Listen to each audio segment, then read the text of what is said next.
Gun Freak Nation, what it do? What up, though?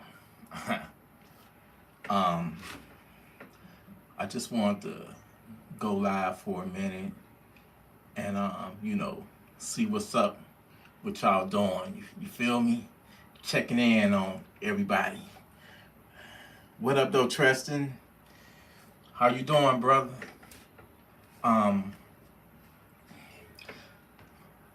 I keep hearing from multiple. What up, though, Brandon? What's good? Yo, I keep hearing from multiple Gun Freak Nation members, um, something supposed to be going down tomorrow.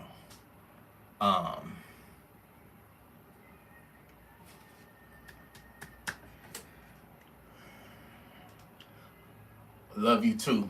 Love you too, brother. I'm hearing that something. I'm hearing that it's supposed to be nationwide. What up, though? Shout out to all of the mods and everybody in here. I'm hearing that it's supposed to be some rallies and protests and rallies or some shit like that throughout the entire country. Can somebody fill me in on what's supposed to be happening? Well, today, because right now it is like it's 1:55 in the morning here in Detroit. So yes, it's already Saturday morning. So I want to know, fill me in, what's supposed to be happening? Do anybody know?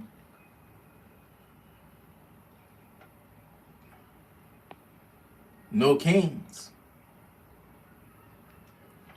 I want everybody to live their life, but live it responsible.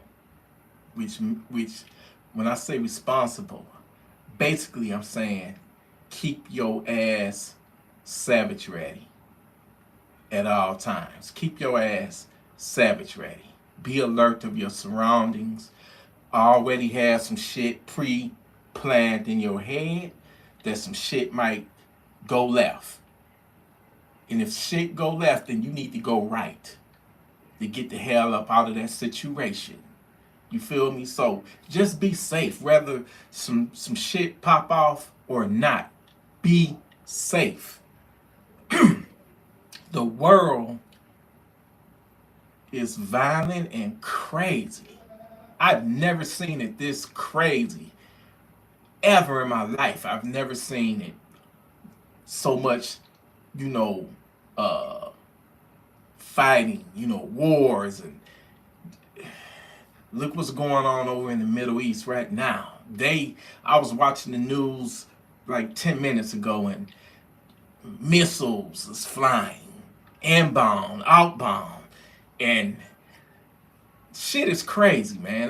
Literally, World War III can spark off at any moment, man. And y'all cannot tell me that I didn't tell y'all beforehand that this shit was gonna happen. I said this shit a year ago. I said, watch, it will be a war in the Middle East. It'll be a war in the Middle East, and it's gonna be Israel fighting Iran. And I said Israel and the United States, and I still say the United States gonna get sucked up into it. They already shielding, helping, defend Israel, knocking down Iran's, or whatever, however you pronounce it, knocking down their ballistic missiles. I still say that Iran got some tricks up their sleeve. I still say that they got some cells deep inside, embedded inside this country. And when them savages get the order to activate and attack, they will. And I guarantee you they're gonna want it to be a mass casualty event. It ain't gonna be about taking hostages. That's the 70s and 80s and early 90s. Motherfuckers want to unalive as many people as they possibly can. It's about unalive, and that started with 9/11. That's when the mass casualty type of terrorism started, with 9/11. Anyway, y'all, I want y'all to be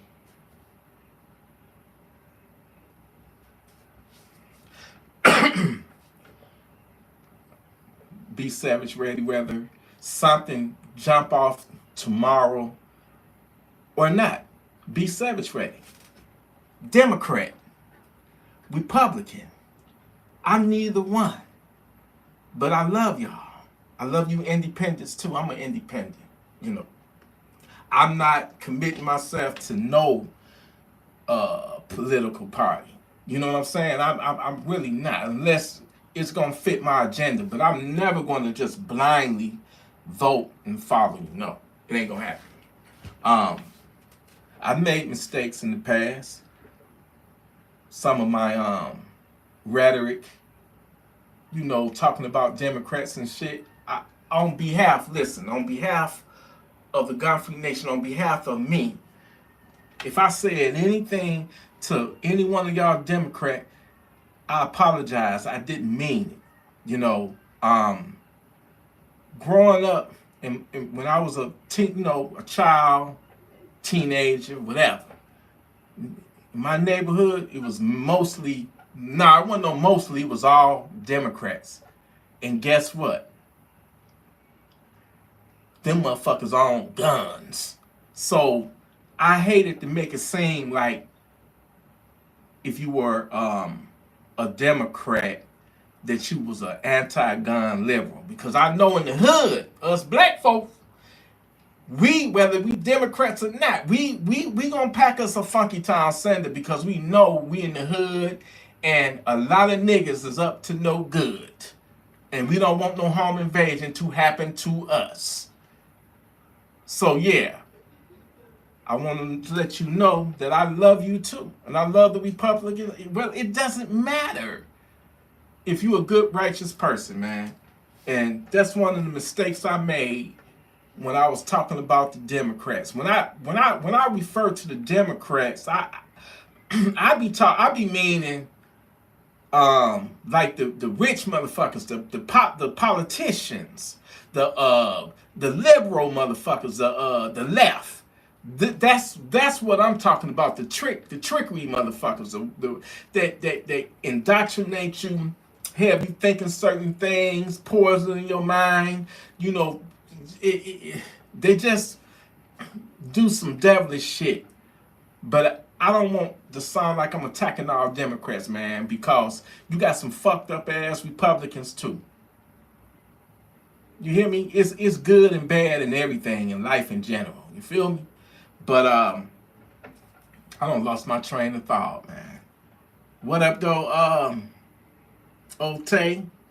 What up, man? Mr. 57 in the building. What's good with it?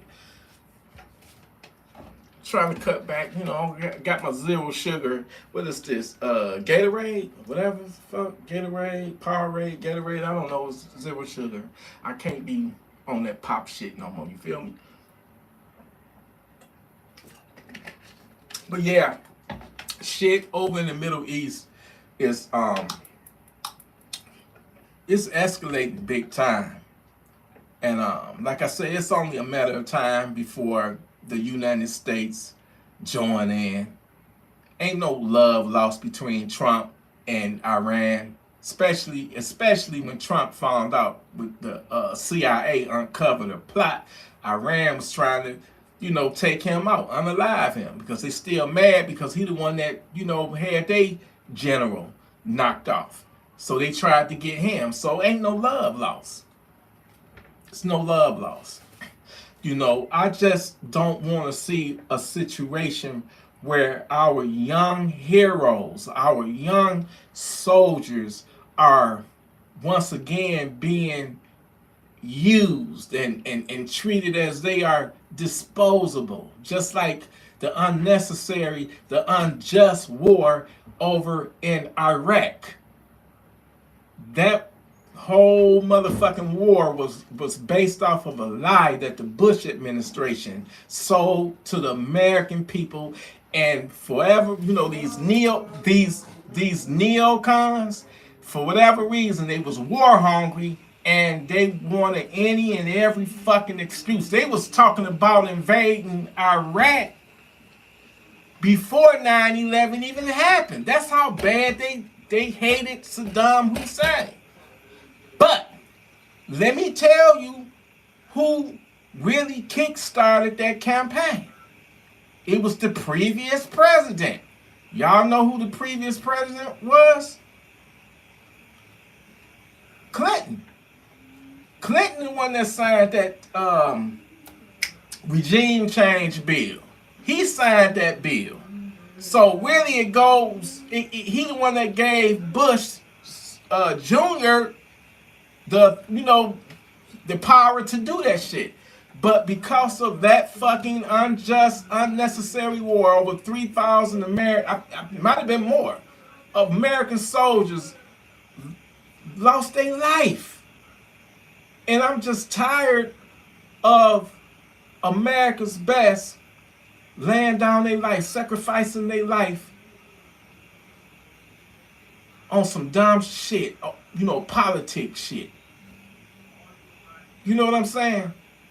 Bush should be prosecuted for that war. Hundreds of thousands of people was unalived over a lie. They knew he didn't have no weapons of mass destruction, man. So I love this country, but the fucking government is jackasses. And they not to be trusted.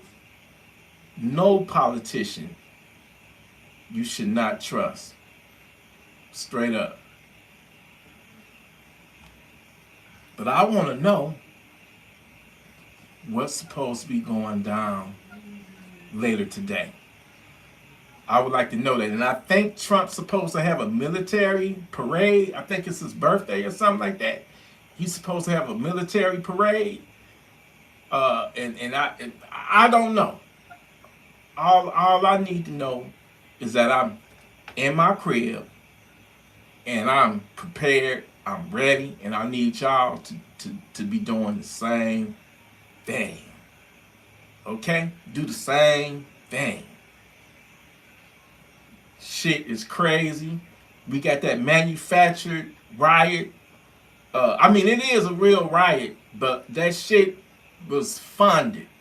Going on in LA. Last time I checked, that shit don't spread to Texas. I'm hearing about, Georgia, New York. Look at what's going on. This is purely some left shit. The left is definitely behind this.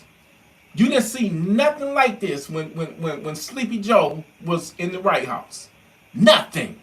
So why come all of a sudden we get a Republican, especially Trump? I can't compare him to any old Republican. They hate him with a passion because he is Trump.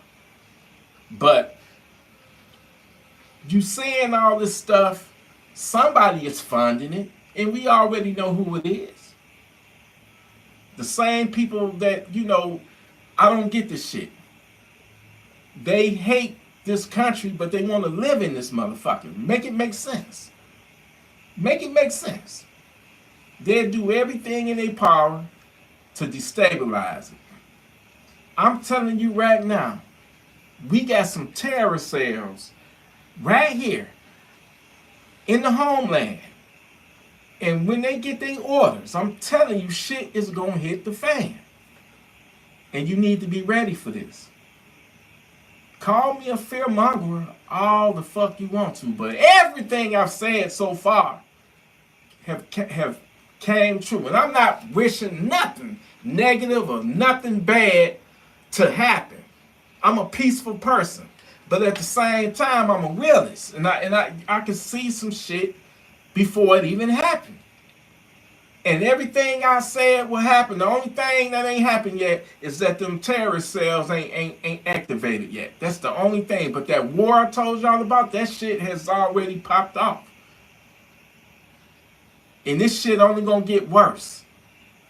I'm telling you. Gun Freak Nation, we not here to play no games. We got to be on the ready at all times. You feel me? Anyway, I just want to, tap in, check in on y'all, let you know that I love you and I appreciate you. And if anybody got any questions for me before I jump off and probably jump into the other channel, please let it be known and I'll do my best. Hey, what's up, Too Rich? I'll do my best to answer. You feel me?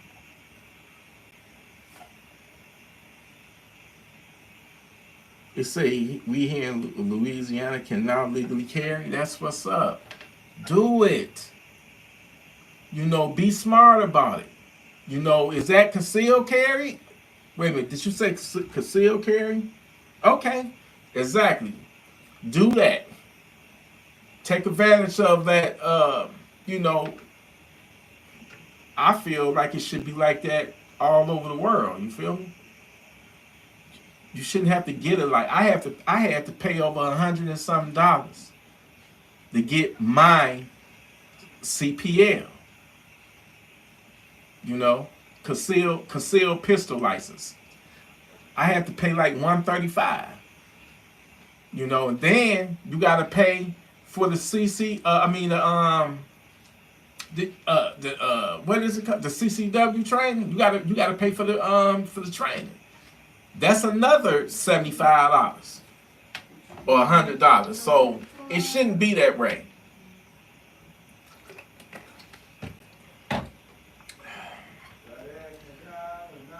AK-47. You got your AK-47 ready? That's what's up. Big Bait, hit my Big Bait. I gotta get you on here, brother. Hit my email, Gunfreak. Hit my email, Gunfreaknation. Hit my email, gunfreaknation@gmail.com. Wow. What up, though? Thank you for the super chat, Tim. I appreciate you. Shit's popping off, T. Everyone in the Gun Freak Nation, stay safe. Man, let me tell you something.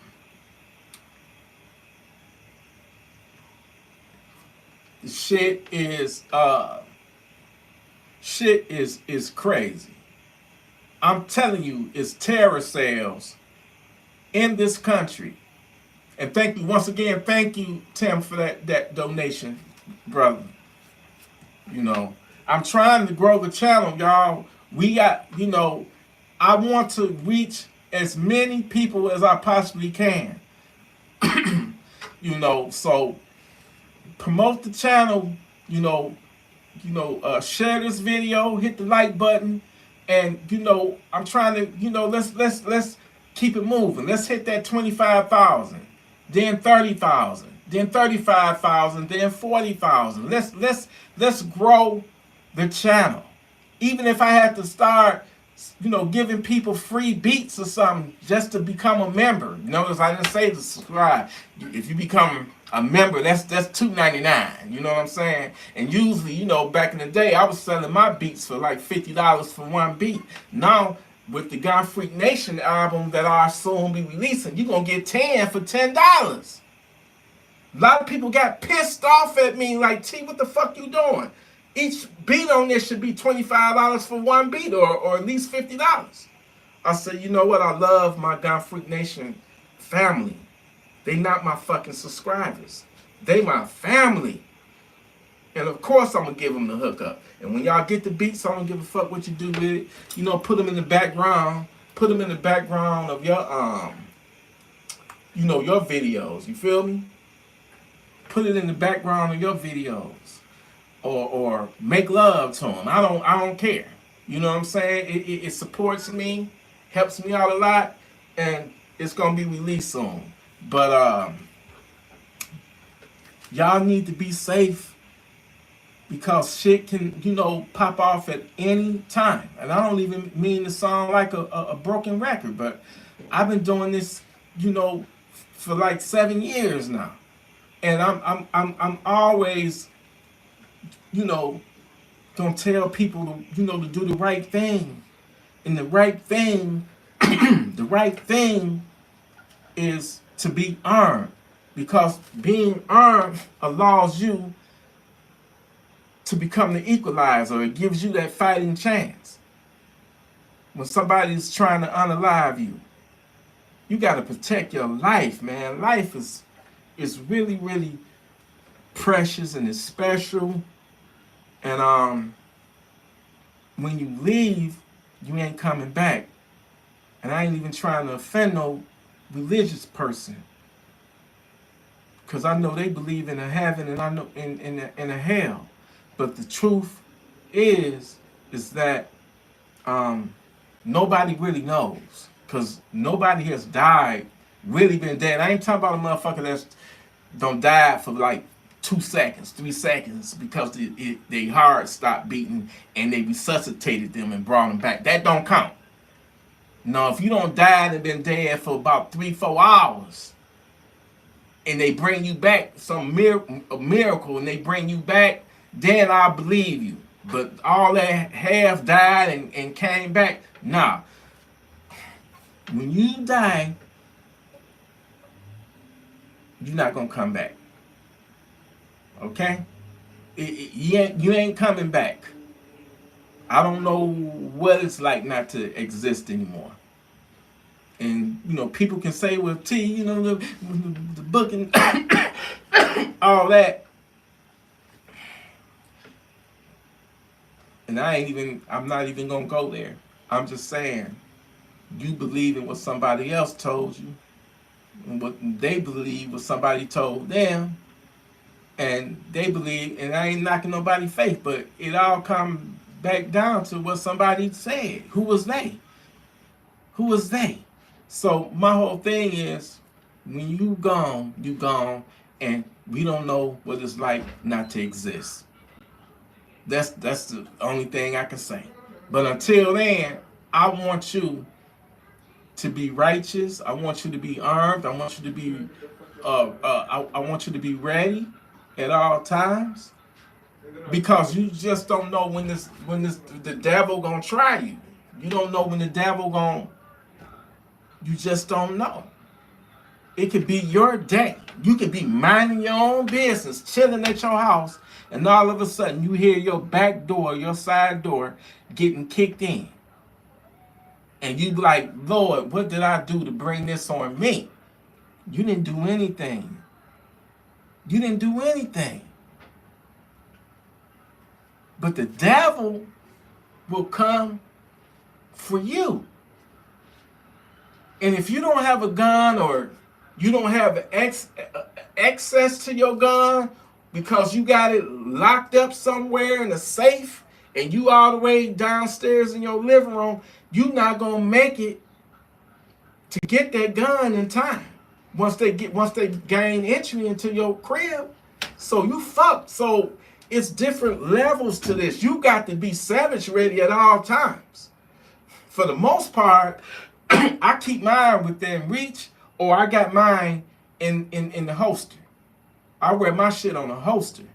So even if the cops do come to my house for whatever reason, I open the door, I'm gonna have my shit on my holster, and they can't say shit because it's in my holster.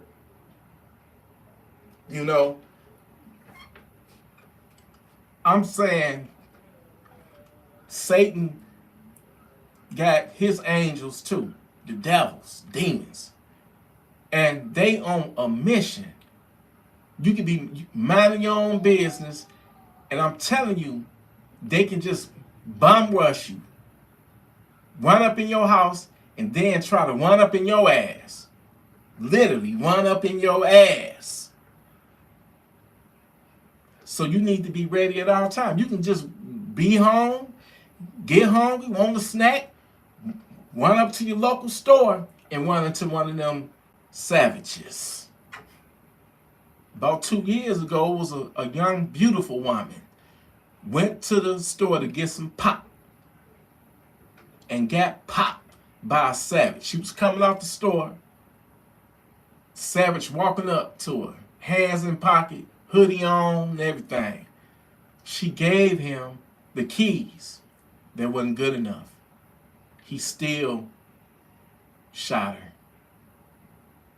She passed away at the same hospital she worked at.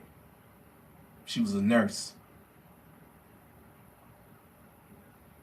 Her co-workers was in disbelief when they were, working on her, trying to save her.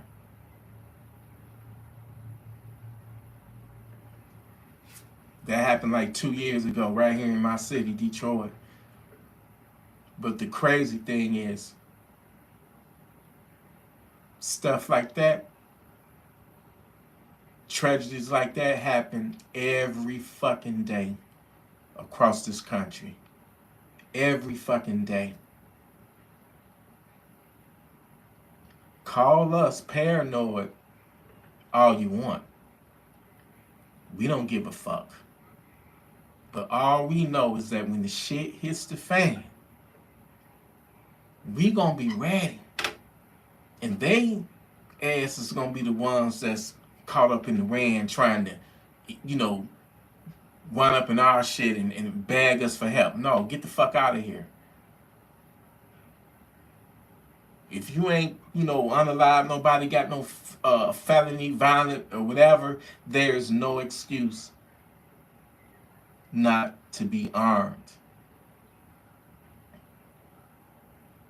Living in these perilous times, wars breaking out. I'm telling you, this shit is gonna come home to roost. I'm telling you, I see damn near a fucking civil war happening in this country. We gotta get right. It ain't, you gonna have to, at the end of the day, you're gonna have to pick a side. You're gonna have to pick a side. I ain't talking about no race shit. I'm not talking about no religious shit. I'm talking about righteous versus the wicked.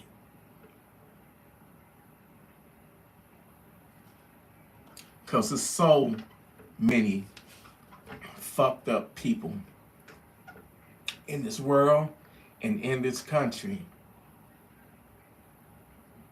From white supremacists to black supremacists to whatever. All that race shit is so fucking stupid. Like I say, religion, politics, and race was all, it was created to divide us, for division.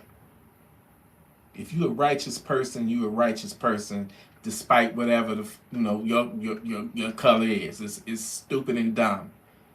But yet you got people that want to do harm to you, want to unalive you because of the color of your skin. That's some wicked, evil shit.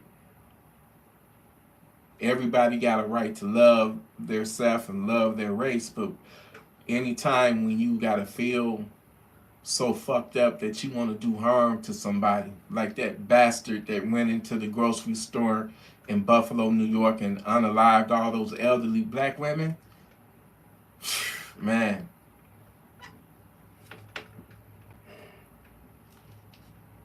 What people need to realize is that love, color don't even exist anymore. We are humans, human beings at the end of the day. In Gun Freak Nation, there is no race. I don't give a fuck what your race is. It's all that is irrelevant to me. What I do want to know is, do you have a good heart? Are you righteous? I'm not saying, when I say righteous, I'm not saying put yourself on a pedestal or think you better than somebody or think, nah, motherfucker. we all got our flaws. All right, we all got our fucking flaws, and I know some of the choices that I made and decisions. Hell nah, hell nah. I'm what I'm saying is that we actually give a fuck. We care. We care about our loved ones. We want to protect our loved ones. We want the best for our loved ones. We want to be the best for ourselves.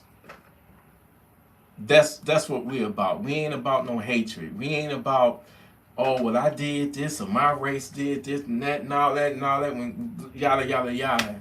That's like you bragging on some bullshit, like you superior or something. You know what I'm saying? Now, miss me with that bullshit.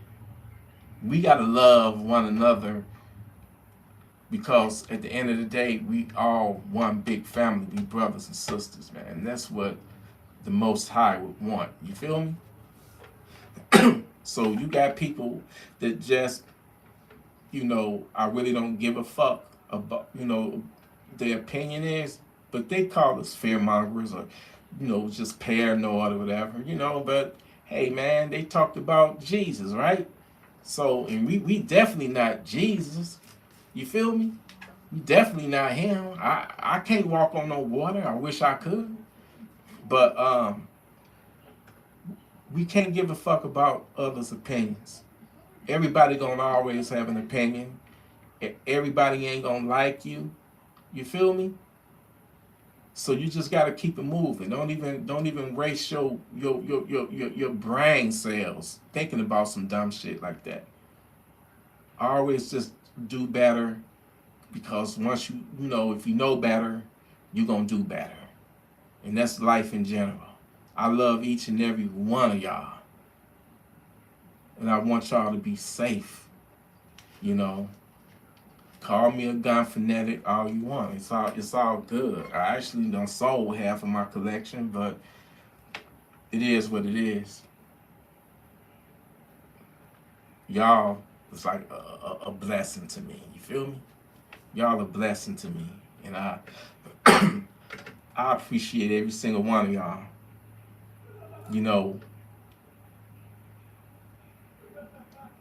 It's sad, like some of my YouTube fellow, gun channel brothers. It's sad, how you probably wouldn't even know who they were if I wouldn't have had them on my channel. And I'm just being honest, and I'm not, this ain't nothing to brag or boast about or anything. But I'm saying, I gave them exposure, nobody really knew who they were. They said that I inspired them.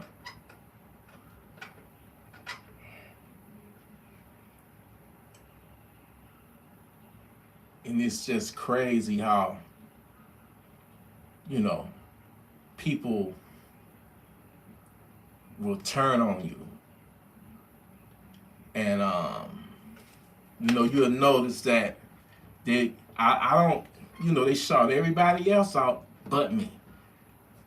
And I don't need a shout out, but I'm just saying, you can tell when somebody being funny style, they would hit me up.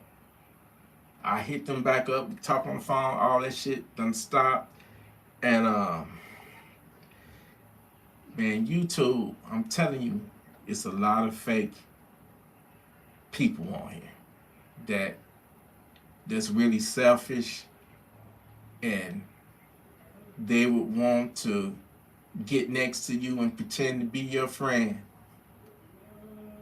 and use you until they don't need you no more. You know what I'm saying?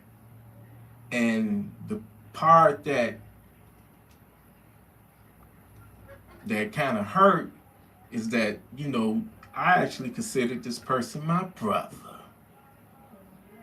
Because when I say that, I really mean that shit. You feel me?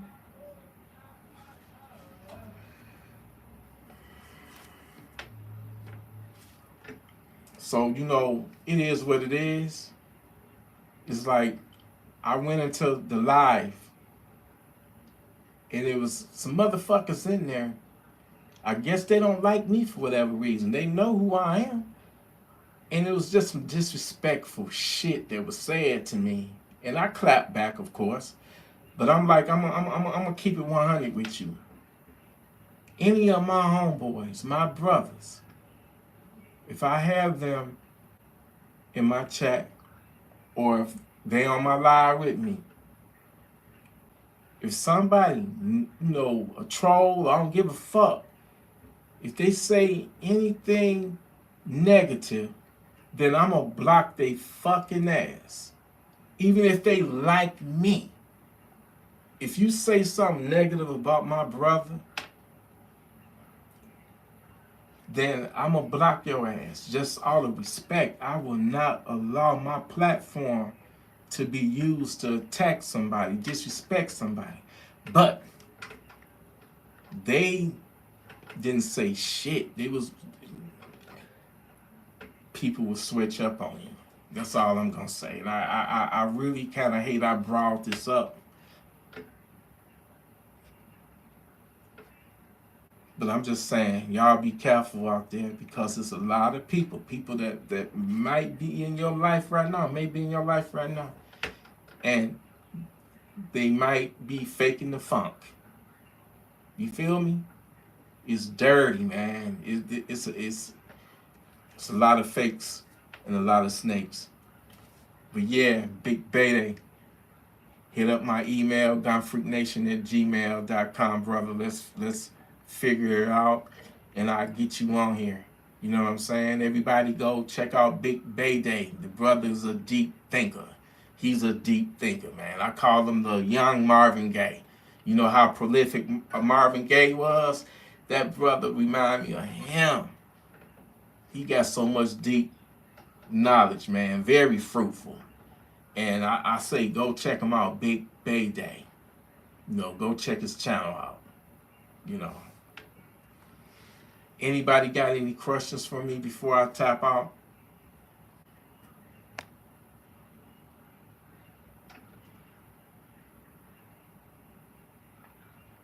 Oh man, I hope it don't be crazy. I hope I'm hoping for peace, man. I'm hoping for peace. Tomorrow, it's all about peace and love. And we not no hippies over here in the Gun Freak Nation. We ain't no hippies. You try to violate us, we'll send you the funky time.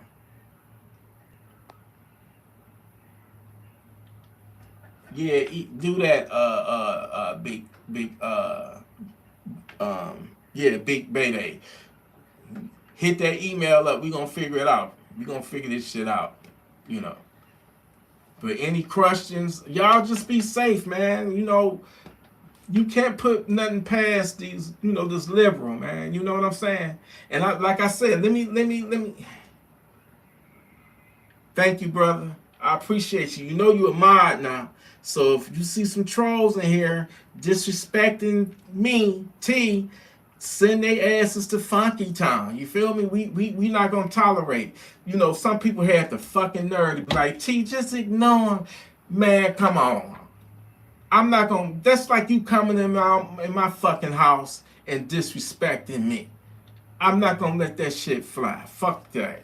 You gonna make me mad at you. You telling me some dumb shit like that. You gonna make me want to block your ass.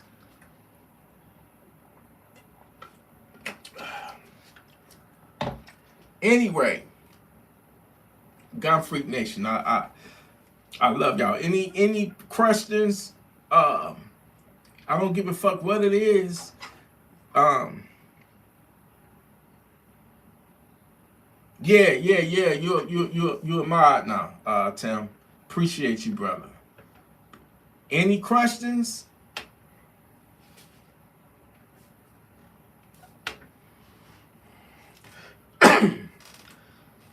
I do predict that this summer will probably be one of the bloodiest summers ever. Because everybody done lost their fucking mind. And everybody want to resolve all their disputes with a gun.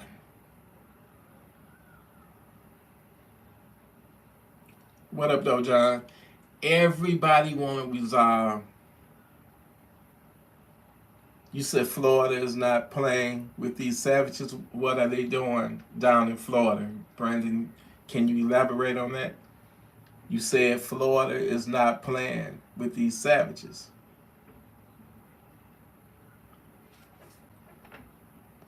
Elaborate on that, if you can.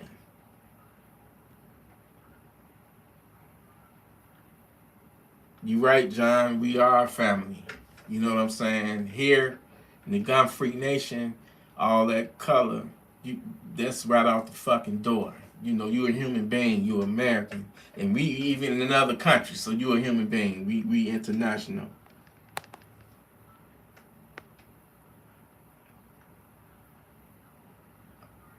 The Vegas shooting, you talking about when the guy went into the gym and, you know, unalived some people at that gym?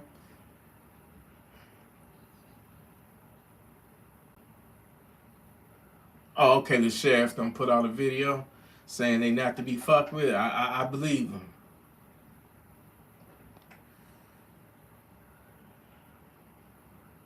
Okay, what you think about me in Philadelphia? It's a made house. Do you think I should carry because I don't have a permit, but my life is more important? I'm gonna say this to you. Um,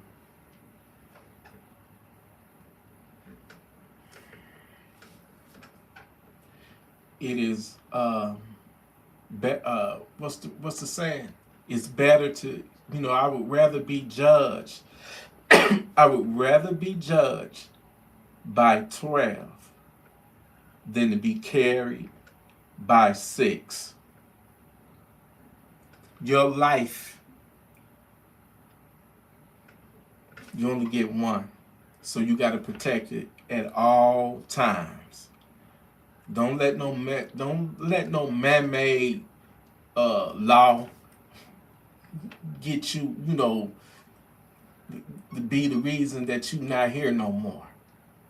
So protect yourself at all times, you know, and only use it in a self-defense situation, you know. But hell, before I got my CPL license, I was still, I was carrying, you know. See, here in Michigan, we an open carry state, right? So I would have mine hosted to me. You know, I was open carrying. But then every now and then I'll let my shirt, you know, tuck down over the or whatnot. You know what I'm saying? At that time, I was a little bit more, I was fatter back then. You know, I was a fat motherfucker. And you couldn't really tell. You know what I'm saying? I was slammed up since then. But you got to do what you need to do for you. That's all that really matters, you know. But work on getting your concealed carry license.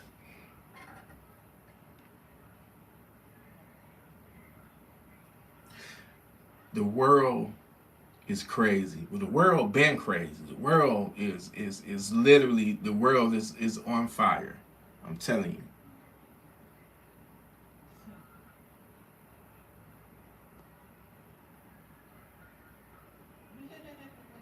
Oh, okay.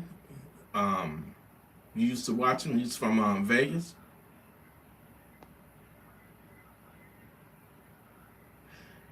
That's what's up, and happy, you know, happy future birthday to you, Al.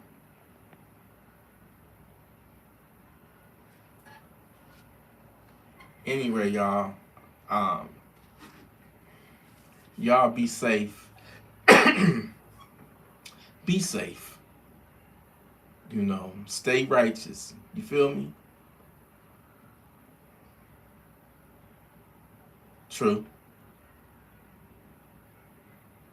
I'll definitely check it out. I'll definitely check it out. You know, but like I said, y'all be careful. But I feel like a full-fledged war is gonna break out. You know, it's already happened. The war has already started, basically. But I think we gonna get sucked into it, and who knows how that shit gonna end up. You know? Look at what happened over in Iraq when they overthrew Saddam Hussein, and then the insurgency, and then the birth of ISIS. Come on, man. That shit was a disaster. They need to bring Bush up on charges, you know, for that fabricated shit that they did.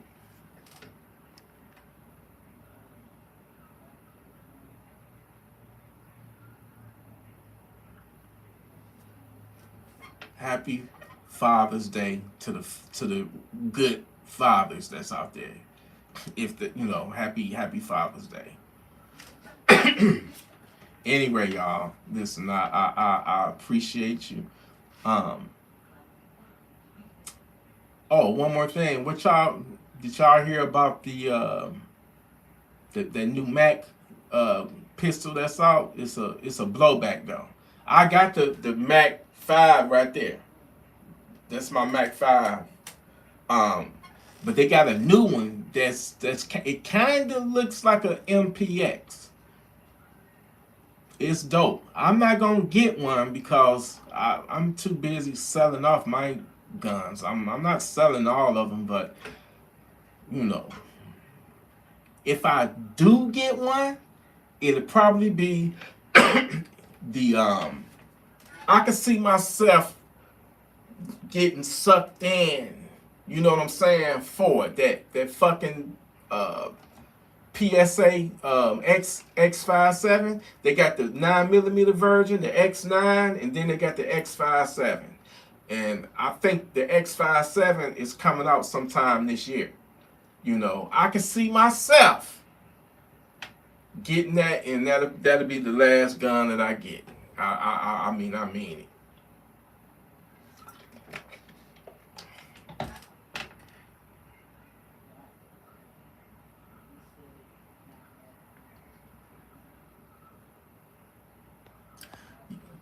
You right. Sometimes it do feel like a fucking purge. PSA is for the average man. You know what I'm saying? Everybody can't afford or don't want to go out and be buying $1,000 guns and guns $2,000 and $3,000. The most expensive gun I ever had was like that Rattler. I ain't even got it no more, and that was like $2,500. And I just had the upper. I got it through a trade, but I'm just telling y'all what they go for. You know, I got mine through a trade. Then the MPX, that's another $2,000. You know, so with PSA, they had a dagger. My brother Brandon sent me the PSA link. They had a dagger for like $250, man. Come on now. $250. They had the they had the Rock 5.7. They $399 all day. The base models. And then on top of it, salute. On top of it, they got Sazzle. They got fucking Sazzle, where you can get your shit in four payments. I fuck with Sazzle. Sometimes I might not want to spend the whole amount, lump sum. And I pay them every, bi-weekly or whatever through Sazzle. You cannot go wrong. PSA is for the average man, the poor man too.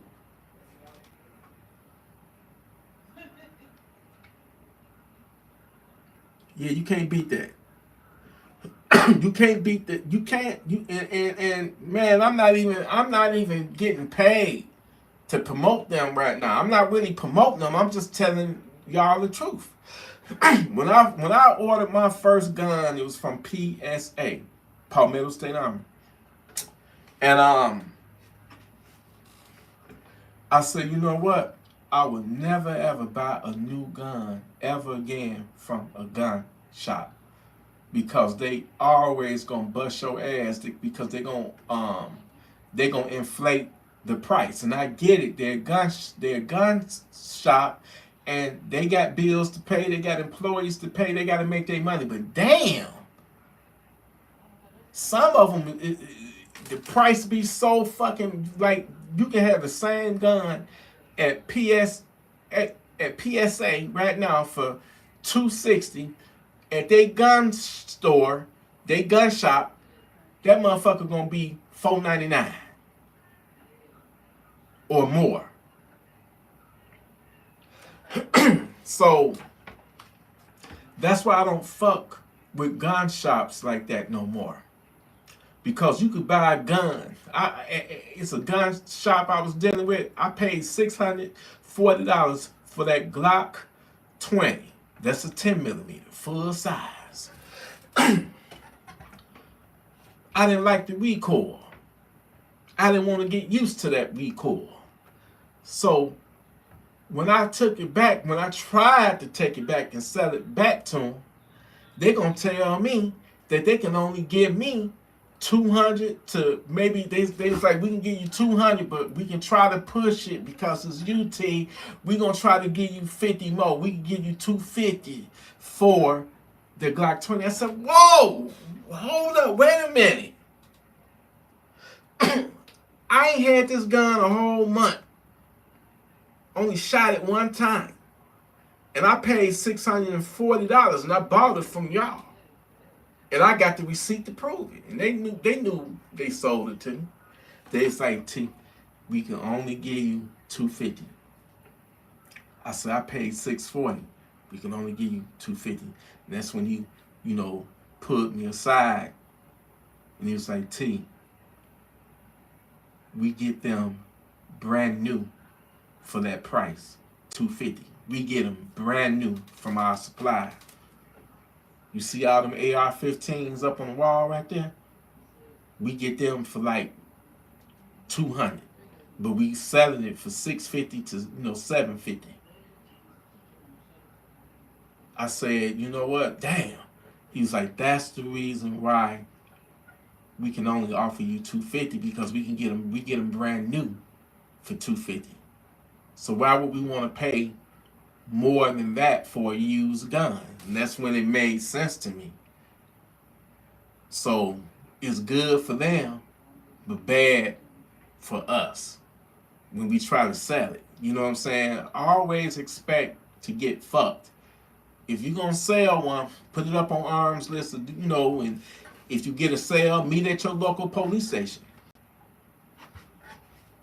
Believe it or not, so many people don't get unalive, thinking the person all cool because they don't gain their trust over the phone.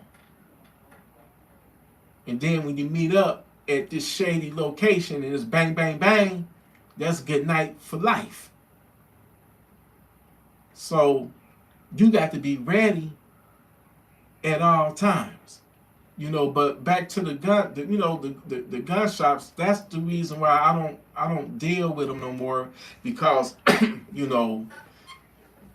I remember when about 4 years ago I had bought the PS90 and it was $2,000.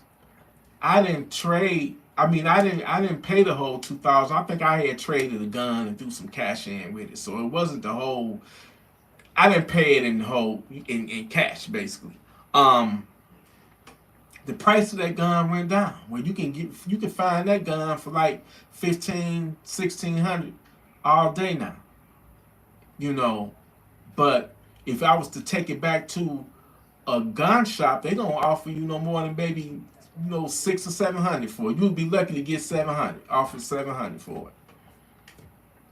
So what it is, man. They want to buy low, but they gonna sell high.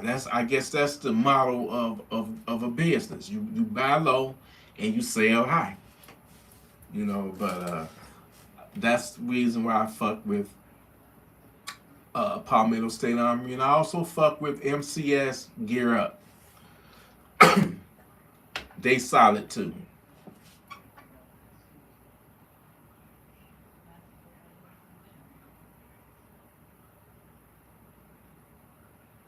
Oh yeah, they got the nickel boron. Yeah, I'm gonna have to get one of them for me. You know.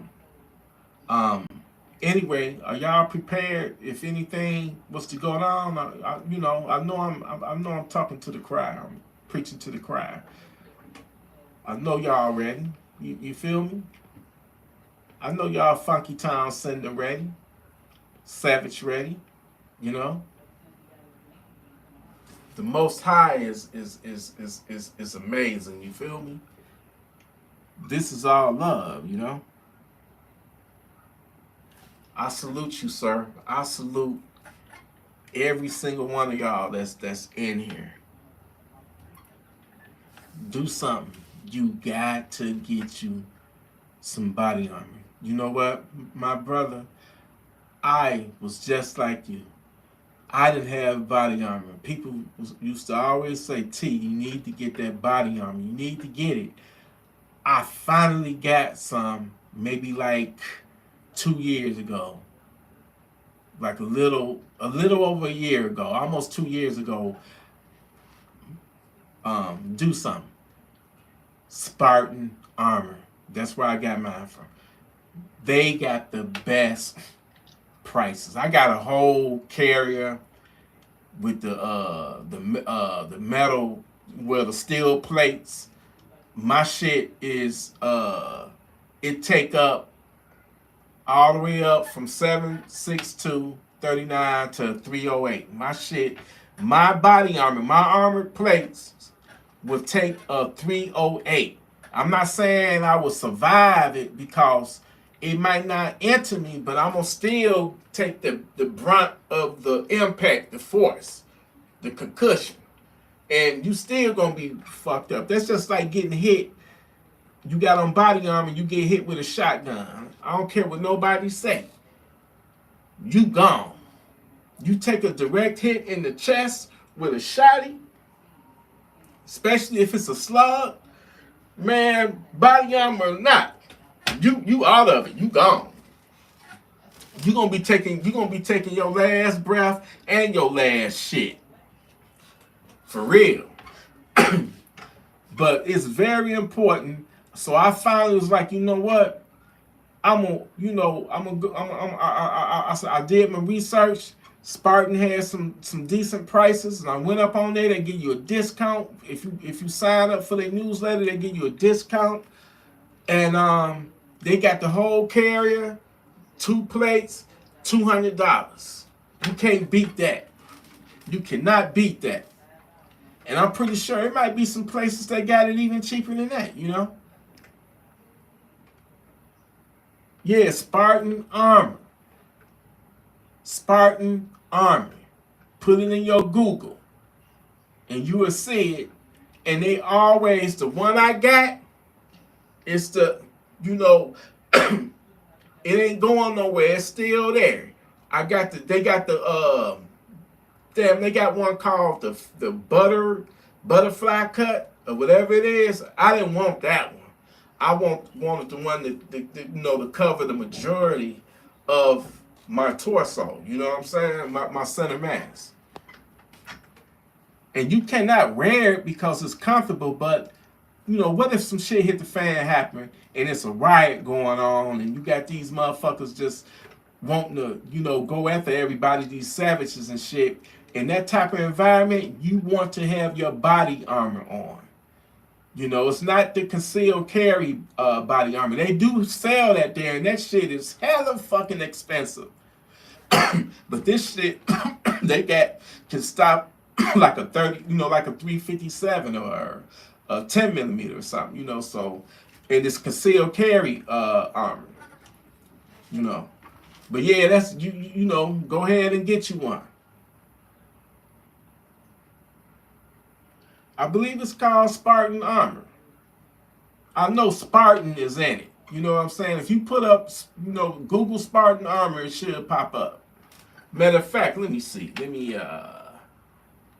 hit this Google right quick.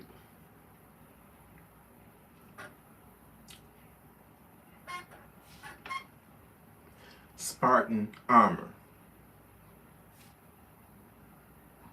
Yep. Spartan Armor Systems. That's what it's called.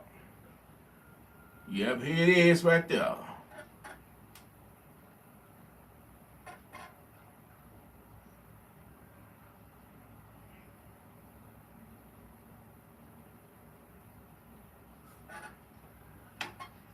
And that's that 10, remember I told you get 10% off when you sign up for their newsletter and stuff, you know. So my shit was only like a little over 200 because I had to pay for. No, I think the shipping is free, but I think they hit you with the. I don't know. All I know is I got the $200 one where you get the 2 plates and you get the carrier vest. You know.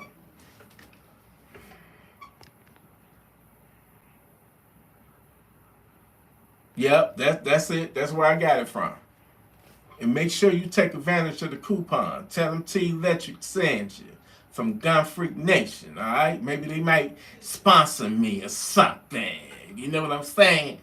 You did? Any more questions before I jump off and jump into the TMV? What y'all got going on? You know what I'm saying? What's going on in the neck of your woods? You feel me? We all family here. I don't care whether you white, black, Hispanic, you know, Asian, purple, you know what I'm saying? Blue. I don't care.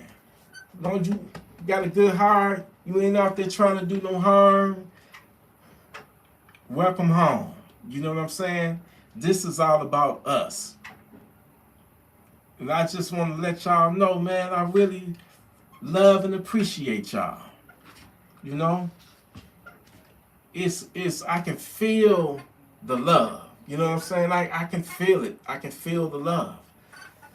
It's so good to be loved, and it's even better to be loved back, damn it.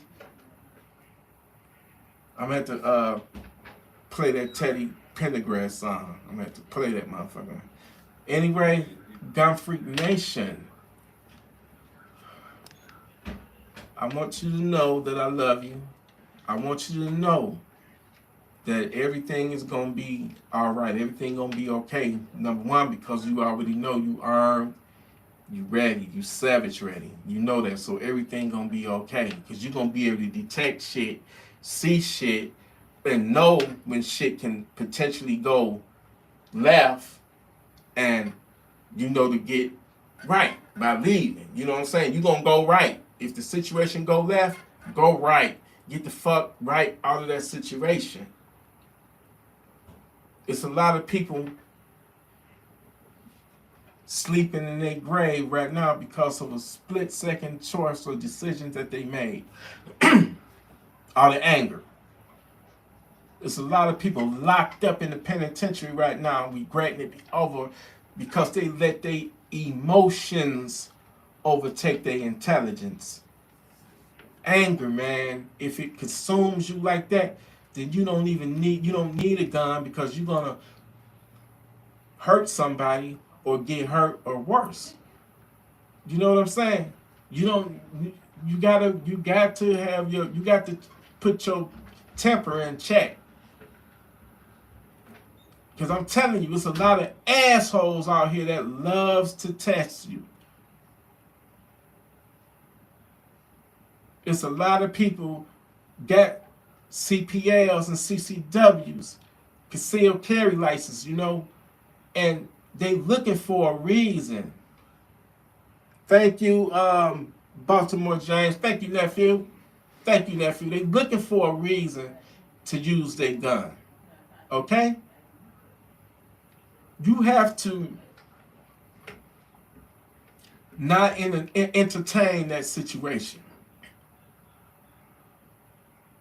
I was in an incident last week. I'm going, driving down a residential street, and it was a car blocking the middle of the street because he was talking to somebody, in their car, and one of the worst things you can do is, is try not to get mad. But I'm not gonna lie. When somebody taking their sweet fucking time, man, I got something to do. But see, the thing of it is, the thing of it is, just put that motherfucker in reverse.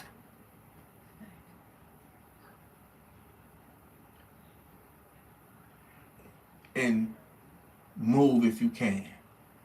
But if you got cars in back of you and you just trapped, see a situation like that, that motherfucker that's in that car that's blocking you, he going for bad. And he the type of motherfucker that you probably would have to, shoot. I'm just being honest with you. Because he's already going for bad. He probably already got a gun on him. That's when most motherfuckers go for bad, because they know they got a gun on them, right? So I remember a situation with my father. I had never in my life seen my father this fucking mad. And my mom was trying to calm him down. It was the same situation. You had motherfuckers blocking the street. My dad, it had to be at least about 4 to 5 minutes went by. Them motherfuckers still hadn't moved. My father honked his horn. Oh man, that didn't do nothing but escalate the situation. They really took their time, and so one of them, my mother freaking out, panicking, because my father, her husband, he getting riled up and getting mad. I could see it, and she's trying to calm him down. These motherfuckers, we looking ahead. These motherfuckers reaching down, and they reaching down, grabbing something from under their car seat, I suppose. But we see them clearly reaching down. So we thinking that they got a gun. My pops, I guarantee you, he probably had his gun on him. And them motherfuckers finally moved out the way. He didn't back up or none of that. Or did he? Did he back up? He might have did back up. I don't know. That's about 45 years ago, damn it. But I'm telling you, just a trivial small situation like that. I wouldn't blow my horn, because here in Detroit, blowing your horn because somebody won't move their car, you subject to get your head blew the fuck off. That I'm telling you, you can die for the most stupidest, dumbest reason right here in my city. And I ain't even trying to shit on my city, but really, in all reality, it's like this all over the fucking world, all over the country. The best way to deal with the devil is not to deal with him at all. Remember that. The best way to deal with the devil is not deal with him at all, which means do not even engage and entertain. Because it's a lot of people out here that's fucking idiots, man.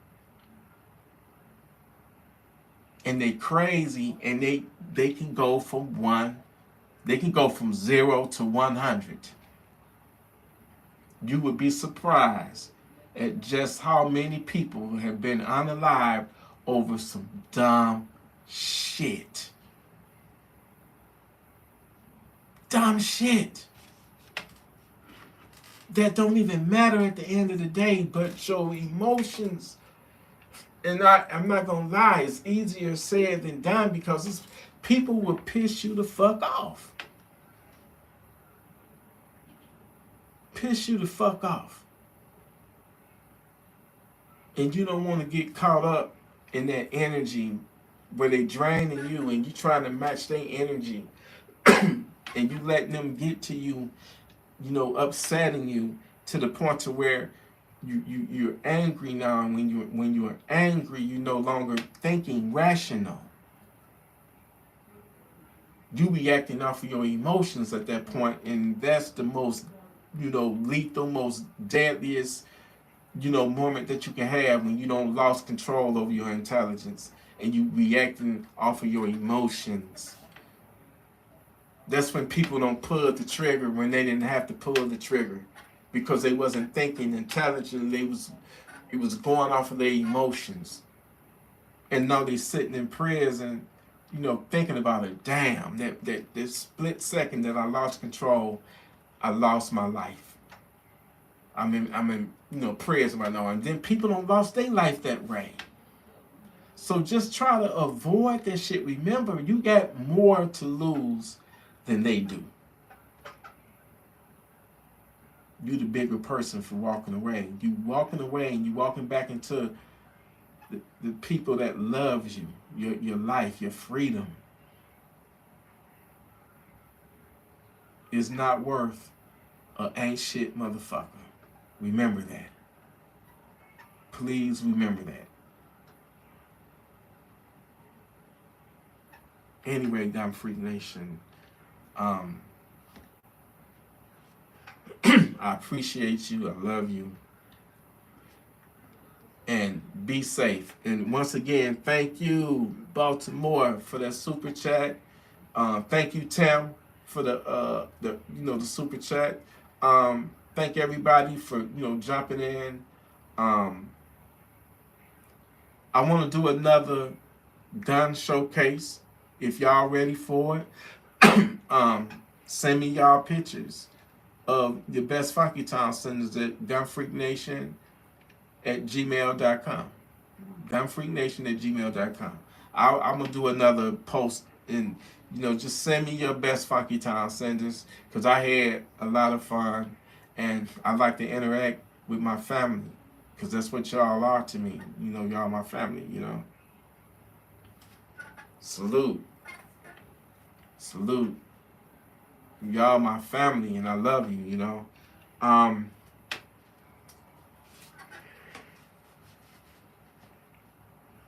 just want to thank God for blessing me with y'all, presence. You feel me?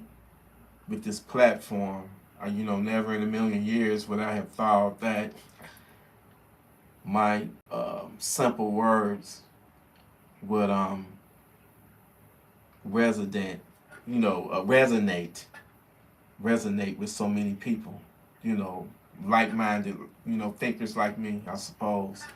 But I never thought that I would, we over 20,000 now.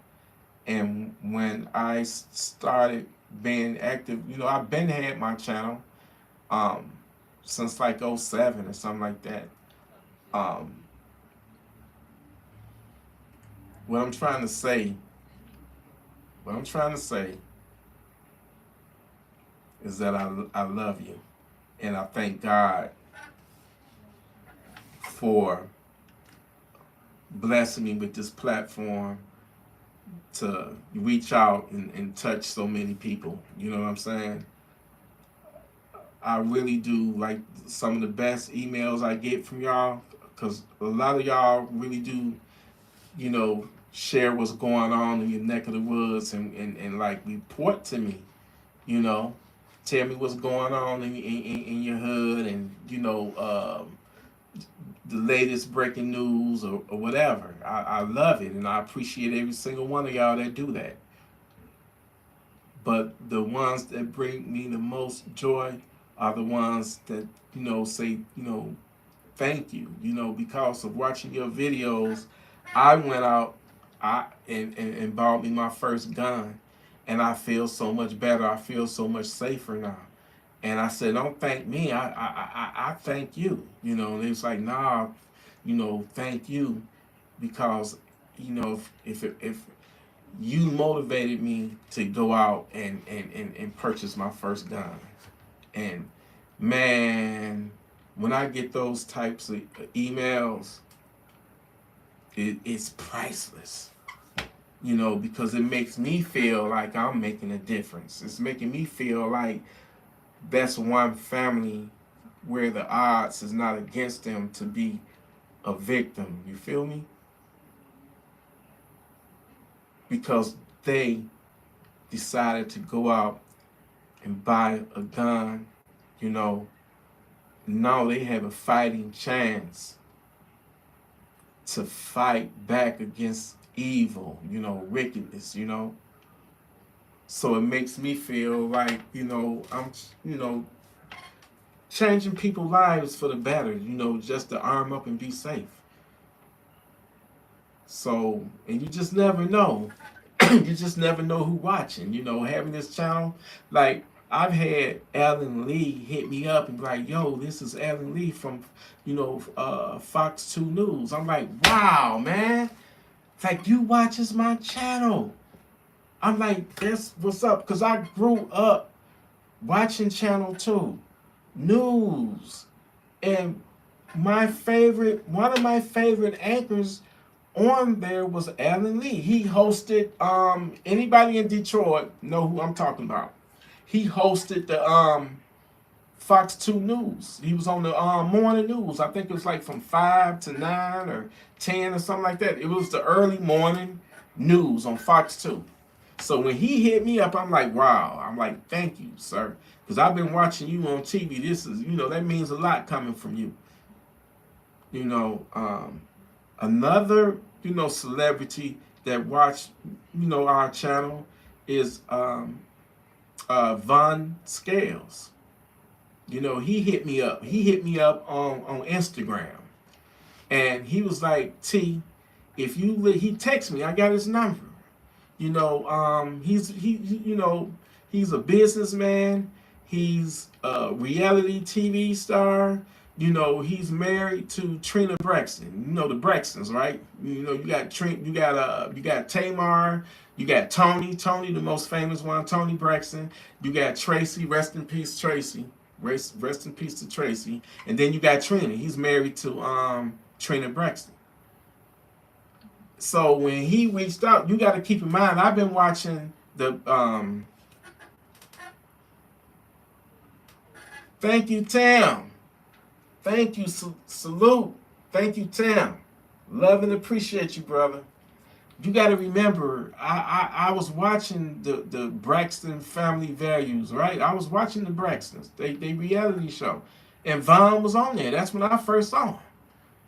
So to have him reach out to me and, you know, give me his number, you know, and we text each other. He was just texting how he watches the videos and stuff and love the content and loving how I try to, you know, inspire people, motivate people to go out and get armed so they can protect themselves, right?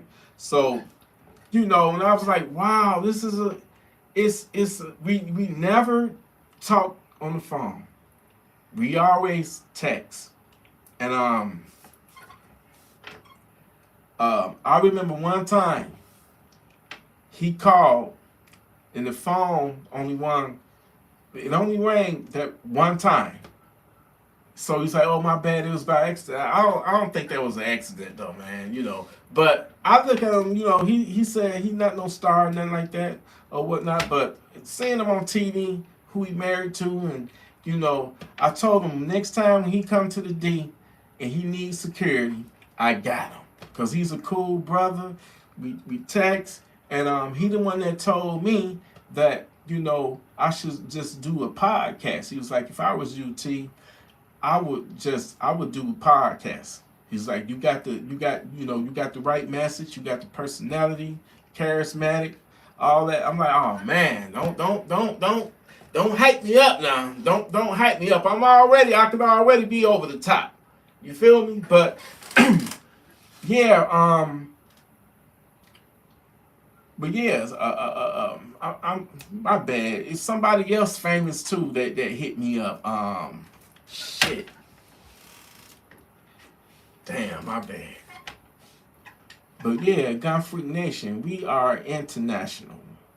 We are international, man. People have hit me up from like Mexico, you know, Canada, Africa.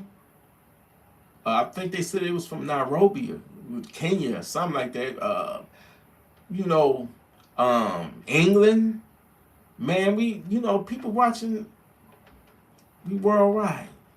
We unique, we special, and we got love for one another, man. This is one place you can come to and you ain't got to be worried about being judged for your race, your religion, your sex, your sexuality. This is not a place of judgment. You know, I got multi-millionaires that subscribe to me, and I got people that's homeless, that's out living on the streets. So we every walk of life, every spectrum of life here in the Gun Freak Nation. You got to pick a side. You can't be into the 2A and be racist. Whether you're black, whether you're white, it don't, Mexican, it don't matter. And you can't have it both ways. Here in the Gun Freak Nation, we not gonna tolerate none of that racial bullshit here. Like I told y'all, religion, politics, and race were meant to divide us. We can't fall for the okie doke. And it will not be tolerated. You know, somebody get out of line and say something too racial, like somebody has something racist to say about the riots that's going on in LA right now. You know, somebody gonna say that it was taco flags everywhere. I'm like, man, come on, man. Why would you say some bullshit like that I took as racist? So I had to end up not only like, I'm not gonna just remove the comment, but I'm gonna block your ass. Because that shit is you know, it was foul, it was you know, racist. We can't tolerate that shit. We can't. And I know people won't believe in what they believe in. That's your choice. That's your faith. Believe in whatever you want to believe in. But don't put it out there to the point as if you're saying you're, you know, superior or something because, you know, my religion or my race or whatever. That's such a miss us all with that bullshit. We don't care to hear it, and we don't want to hear it. Matter of fact, while you in this motherfucker, your color don't even matter. We all the same fucking color. When you come in here, we all same fucking color. Okay? And that's love. All right? That's love. If love is a color. That's all that really matters. At the end of the day, that's all that really fucking matters. You know?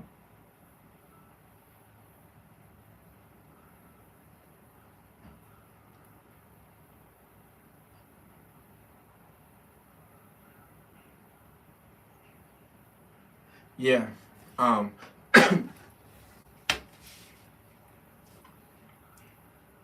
You gotta you got to let people be people who they are. And once you figure out who they are, their character, their traits, their personality, or whatever, if the energy ain't right, don't fuck with them. You know, don't deal with them. You know, but yeah, people gonna always think that because you got gun or guns, they gonna think you crazy. They gonna think you paranoid. They gonna, you know, like I say, I had to block a couple of people. You took it too far. I ain't gonna tolerate no personal, attacks. And you got very disrespectful, and I put you in your place right there in Funky Town. I'm not having it. Don't think you can if you want some funny shit and it's it ain't I think it's funny or whatnot, I might leave it in there, not fuck with you. But you get disrespectful, then I'm gonna have to disrespect you back and you get blocked. How about that?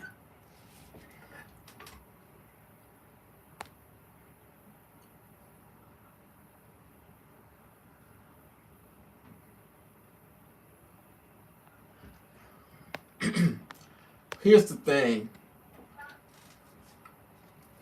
We wanna love everybody, but you can't love everybody because everybody is not worthy of your love. You hear me? That's why you cannot love everybody, because you got people out there, you got savages out there up to no good doing the devil's work. So you can't. And just because we're trying to live our lives right doesn't mean that we're not going to protect our lives. All right? I'm a peaceful person, but you break into my house armed, then I'm gonna have to send you to Funky Town. Plain and simple. I'm gonna fight and I'll go through the pits of hell to save my family. You hear me? I will do whatever it takes. I will sacrifice my life for mine. So just because we righteous people, it doesn't mean that we are, non-violent. You know what I'm saying? Because we will get fucking violent when you try to prey on our loved ones, our family. You try to attack us, we gonna attack you back 10 times more over. God damn it. We're not to be fucked with. I don't know why people think it's a concept where, you righteous. No. Bullshit. Ain't nothing special about none of this shit, okay? What make us righteous, leave us the fuck alone. But see, living in a world full of savages, man, they will fuck with you. Trouble will come your way. You ain't got to be looking for trouble. Trouble will find you. And when it do, ask yourself this. Will I be ready? Will I be ready? Because guess what? In these crazy ass times, where it could be World War III, fucking war done broke out in the Middle East, Israel versus Iran. This shit can go full throttle if the United States gets sucked into it, which it will. When them sleeper cells get activated here, what is y'all gonna do? Because I think they going for a mass casualty event, but they also, I'm thinking that they gonna attack the power grids. They going at the stuff that, to create huge, rolling blackouts. And, shit, some people lose their fucking mind if they don't have no power, no internet, no Wi-Fi. They'll lose their fucking mind. Shit, I come up in the days where I remember what it was like not to have the internet. I didn't even know what the fuck the internet was when I was a teenager, when I was a kid. Then when I got my first computer through my sister Lottie, thank you Lottie, I love you sis. Got that computer from her, man, that motherfucker blew my mind. You hear me? Then her husband at the time, he was like, T, that ain't shit. Wait till you get the Ethernet port. I said, Ethernet port? What the hell is that? He was like, you buy it, I ordered it for you. It's like $35. I gave him $35. He ordered it. He's like, watch. This shit gonna be 100 times more fun. He's like, the Ethernet port is is what connects you to the internet. I said, internet? Yeah, you be able to go online. So when it came in, he installed it for me. Had to use a fucking phone jack, plug it in the back of the computer, then plug that thing into the phone jack. Thing of it is, you had to make sure wasn't nobody on the phone. Because once you plug the computer into that phone jack, you're gonna be hearing all these crazy ass sounds and shit. And then, man, when I went online for the first time, that motherfucking blew my motherfucking socks off, man. I said, what the fuck? Anything you can think of and type in, it had. So of course, me being the Prince fan that I am, I typed in Prince, and I said, what the fuck? All these unreleased bootlegs? These are bootlegs I heard about. I didn't know that they really existed. And that's when they had this thing called Napster or something. I think I had the Napster thing, website. And that way you can get your music free and shit, back then. And then you had them torrent sites and shit, But yeah, man, I don't even know how I got on the topic of the internet, but yeah.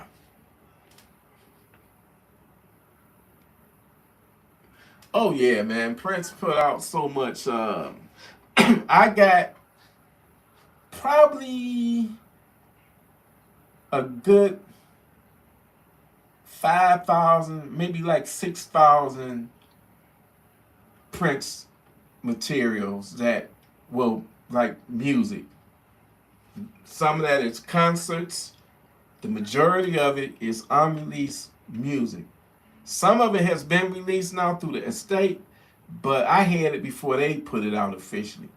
But the vast majority of it, man, is thousands of unreleased shit they got in the vault right now. And they need to go ahead and release it. Hell, I got over 1,000 bootlegs on my hard drive right now. Shit that people ain't never heard. I'm talking about shit that ain't even in circulation. You can't find this on YouTube. Some of the shit that I got,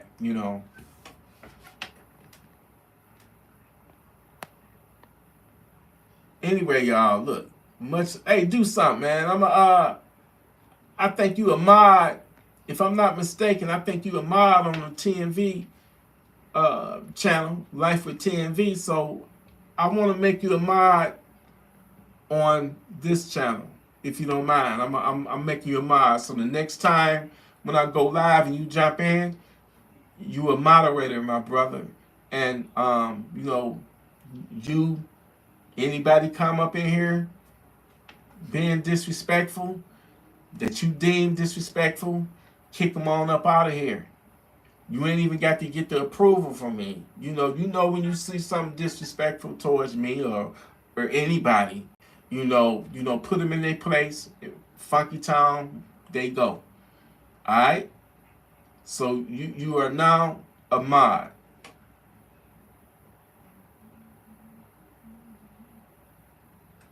Man, that would be beautiful. But then I'll be thinking about it'd be a beautiful nightmare, because Gun Freak Nation ain't gonna just want to do no barbecue. They gonna want to do some shooting, and I don't know of a outdoor range, but man, I know we got some here. It damn sure ain't in Detroit though. But I've never been to one, and I want to go to one, But that would be awesome if we did a Gun Freak Nation, get together, like a picnic. And I envision it like being on Belle Isle. See, what a lot of people may not know, here in Detroit, we got an island, you know what I'm saying, called Belle Island. And man, it's beautiful, man. The city sold it to the state, and now you know it's more stricter out there now. I mean, you got the state troopers out there. You feel me? And it ain't gonna be no shiesty. It ain't how it used to be back in the 90s and you know, the 80s and 90s and shit. You know, it's a curfew out there. You got to be off that motherfucker by 8 o'clock. I think 8 or 9 o'clock. You got to be off that album. But back in the day, when the city owned it, man, shit, it was finding bodies left and right on that motherfucker. Yeah. And the worst case, man, let me talk about this, y'all. Y'all got to hear this. The worst case that I ever seen in Detroit murder history, one of the worst.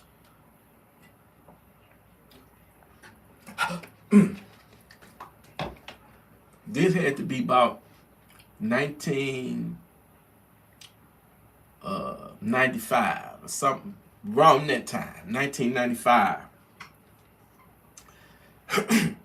How many of y'all ever heard of Delita Ward? And y'all probably remember this case because what happened to her made national news. So I'm gonna break down this true crime that happened right here in my city back in I believe it was 95. What up, what up? Her name was Delita Ward. She had went to Belle Isle, I guess, to go and chill, and I think she got high. Okay, because when they found the body, it was drugs in her system. Okay, so she went out there on Belle Isle. She was chilling. When she got ready to leave, she hit a hoopty. She hit a car. Instead of Delita stopping, she sped off and she tried to flee. But she got caught in the traffic jam, and the car that she hit, the occupants was able to, you know, catch up to her. The driver of the car, big old ugly motherfucker. This motherfucker had to be about 200, about 300, maybe about 400 pounds. 5. Big motherfucker, looked like a gorilla. He commenced to grab her out of her car.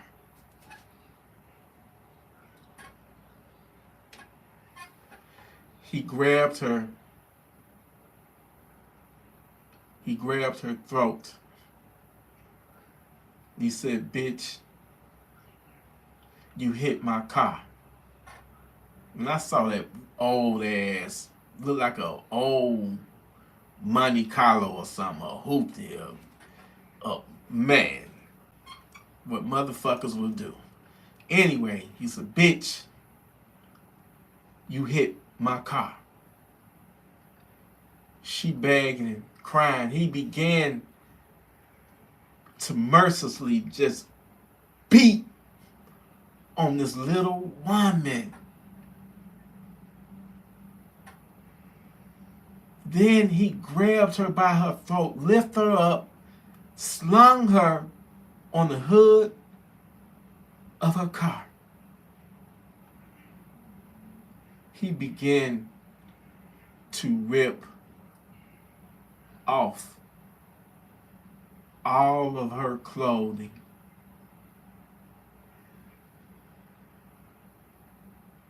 And then grabbed her by the throat and announced to the crowd, "Do anybody want to buy this bitch?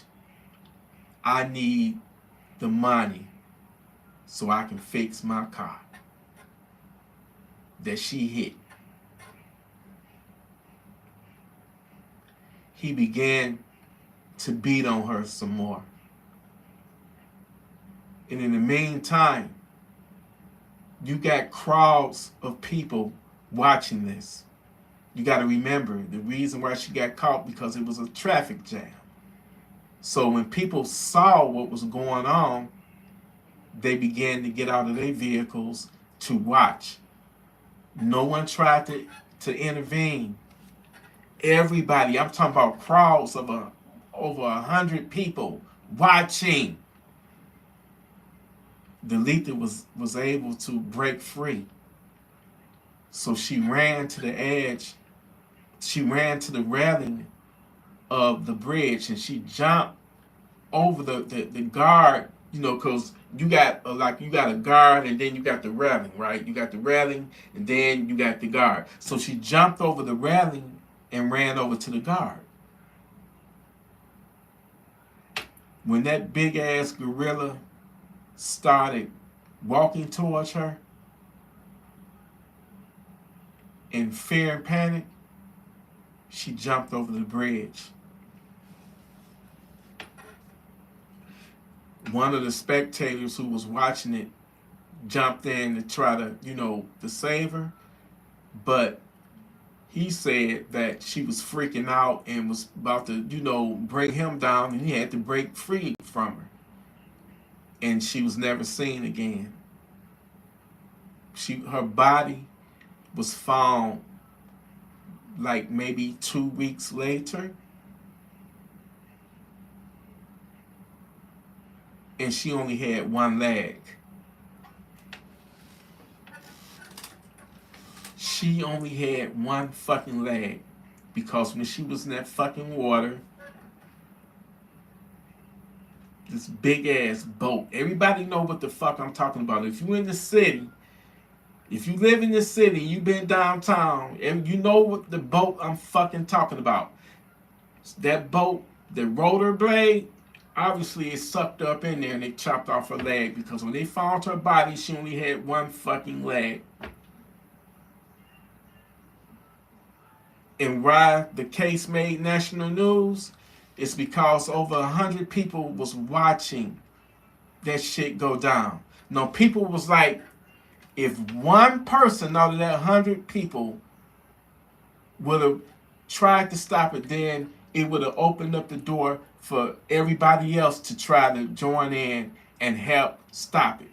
But they say it's some type of syndrome where everybody, if somebody is watching a crime and they seeing a crime being committed, and it's a bunch of them, but everybody is looking at everybody else to see if they gonna do something to jump in. So everybody is basically waiting for everybody to see if anybody gonna jump in.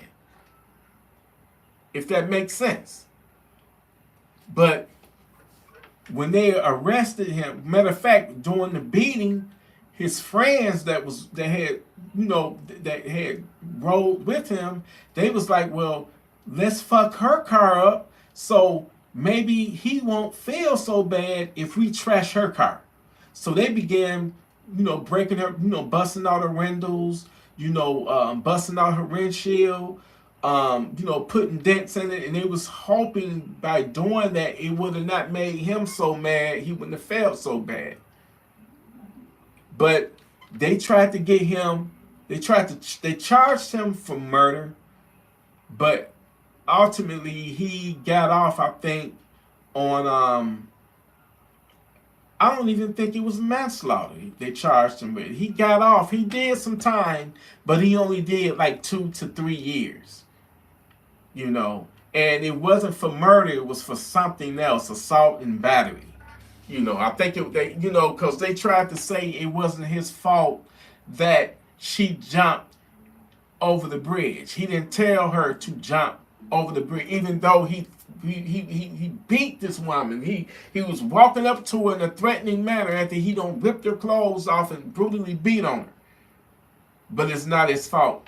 It's not his. It's not his fault she jumped over the bridge. Make it make sense. But he got convicted of something else. I think just assault and battery, sexual battery, and he only did like 3 years, man. He got out like in '97, you know. So, and look it up. Look it up. Look up Delete the War. Anyway, Gun Freak Nation, I appreciate you. I'm about to turn up, about to go over to the other channel and chill. And y'all stay safe, man. We living in some crazy times. We got 2 wars breaking out. They said China is making preparations to invade Taiwan. I don't know why the United States got they back like that. You know, I guess it go back decades or whatever. But yeah, you know, they got designs on Taiwan. You know, they want they whatever that used. I guess it used to be a part of China or something. I don't know. But then we got this breaking out in the Middle East. You know, Israel and Iran. They trading, you know, salvos or missiles at each other right now, man. It's crazy times. And I'm telling you, the sleeper cells, the Iranian sleeper cells are in this country right now. And they waiting on the orders to activate. And I'm telling you, it's gonna be some like Walking Dead type shit. It's gonna be some apocalyptic type shit. And we got to be ready.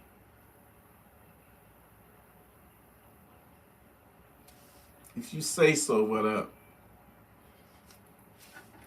But I'm telling you, once the United States get involved, the only reason why they ain't activated themselves is because we haven't directly got involved.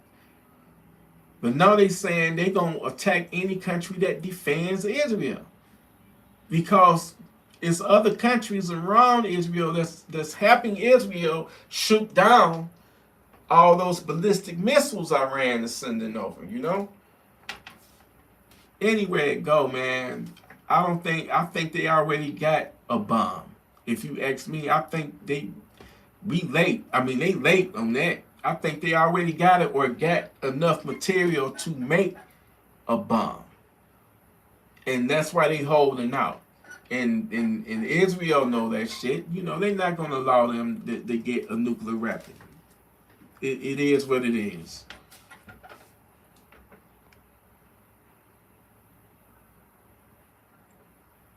Oh, my other channel is called Life with T and V, formerly known as Electrik Beats, formerly known as Life with T Electric. So if it don't come up under Life with T and V, try Electrik Beats.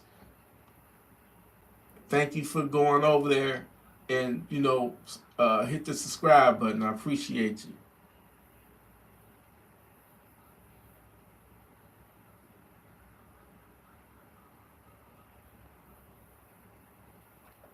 But anyway, I'm hearing all this talk that something's supposed to go down today, September 14th.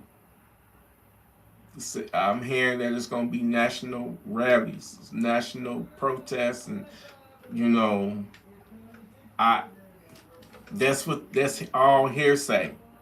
You know, I don't know, but all I know is that we got to be prepared, and if the shit land at your front door, neutralize it. If it come through that motherfucker, if it kick in your front door, neutralize that threat. That's all I'm gonna say. Yeah, keep your head on a swivel. You know what I'm saying? Keep your head on a swivel. We got some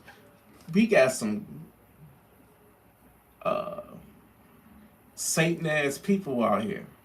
You know what I'm saying? I remember, man, it was a rap site, and I used to go to it, you know, from time to time. It was one of them gore sites, man, and you know, the things that diabolical, evil ass people can do to another human being is wow. And I'm thinking, man, if only them people the victims, if only they had been savage ready, they wouldn't be, going out the way that they went out, which it was crazy, really, really crazy, man. But y'all be safe, no matter whether some shit kicked off today or not. We got to be savage ready at all time, regardless. You feel me? We got to be savage ready, because we got loved ones that we got to get back home to and take care of and be there for. You know what I'm saying? So we can't, we got to protect this precious thing called life. You gonna get, this ain't no video game. You don't get the come back no more. Once you're gone for life, man, because you have no life in you no more. And I ain't in no rush to find out what it feel like not to exist no more. And I damn sure when it's my time to go, I'm not gonna be able to come back and tell y'all. We ain't gonna be able to tell y'all. You know what I'm saying? We not gonna, because we not coming back, so we can't tell you. So one day we'll find out, but will we really find out? Because I don't know what it's like not to exist. And then if you don't exist, then what it feel like to not exist. You dig what I'm saying? And that's something we all gotta face one day. But I be damned when it's my time. When my time is up, I be damned if it be at the hands. It won't be at the hands of a funky ass savage. I tell you that. Hallelujah. It ain't gonna be at the hands of a funky, stanky, feet ass son of a bitch, no good ass savage. He won't be pressing forward my hands of time, because we all got our hands of time. Our life is a hourglass. You know, the sand is ticking. Every day we see is a day closer to when we gotta make our transition into non-existence. You know what I'm saying? And if you think I'm wrong, prove me wrong. Prove me wrong. Okay?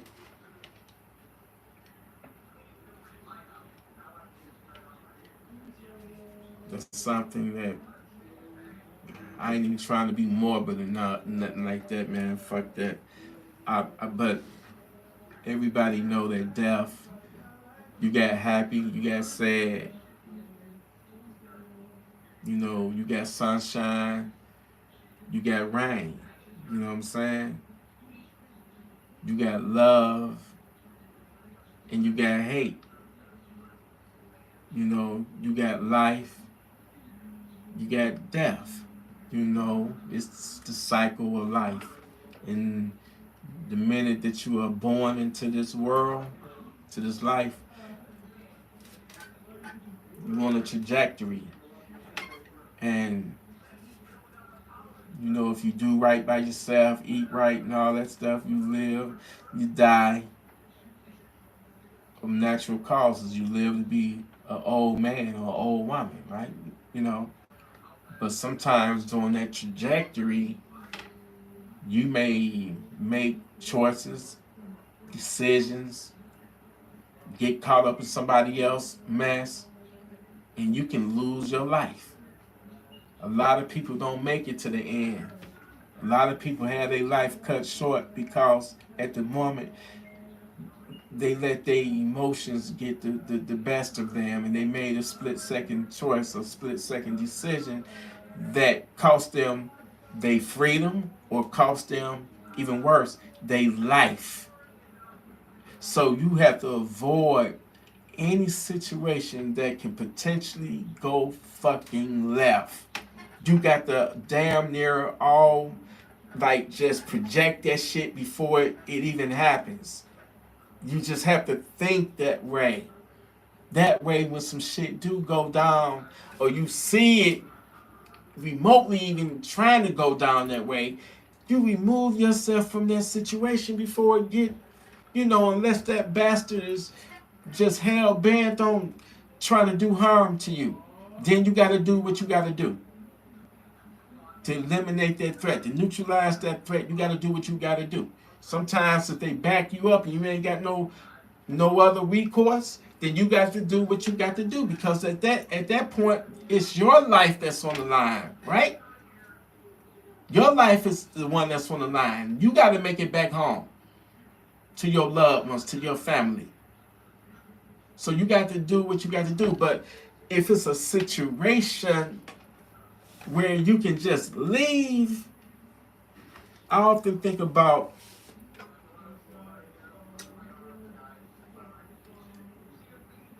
last summer's Eastern Market shooting in Detroit last summer, where apparently you had two concealed carry license people have an altercation at the Eastern Market, downtown Detroit, which is kind of like East Side.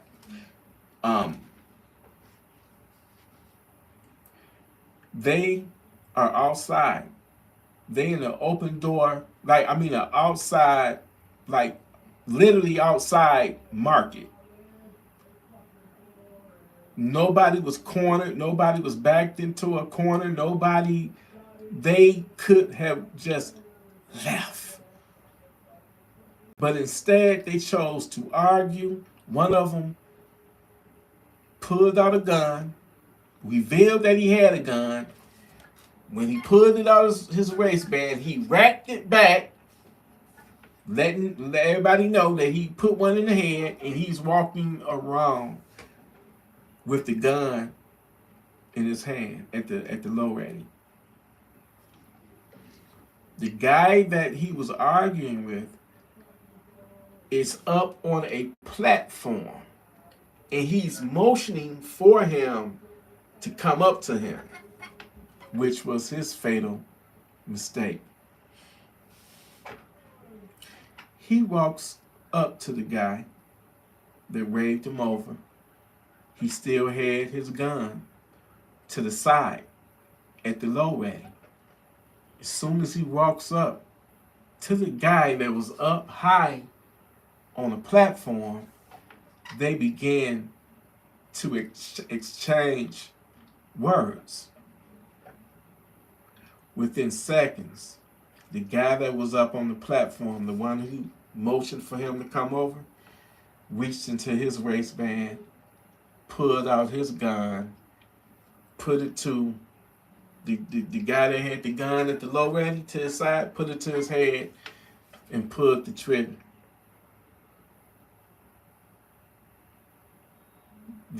And that ain't the worst.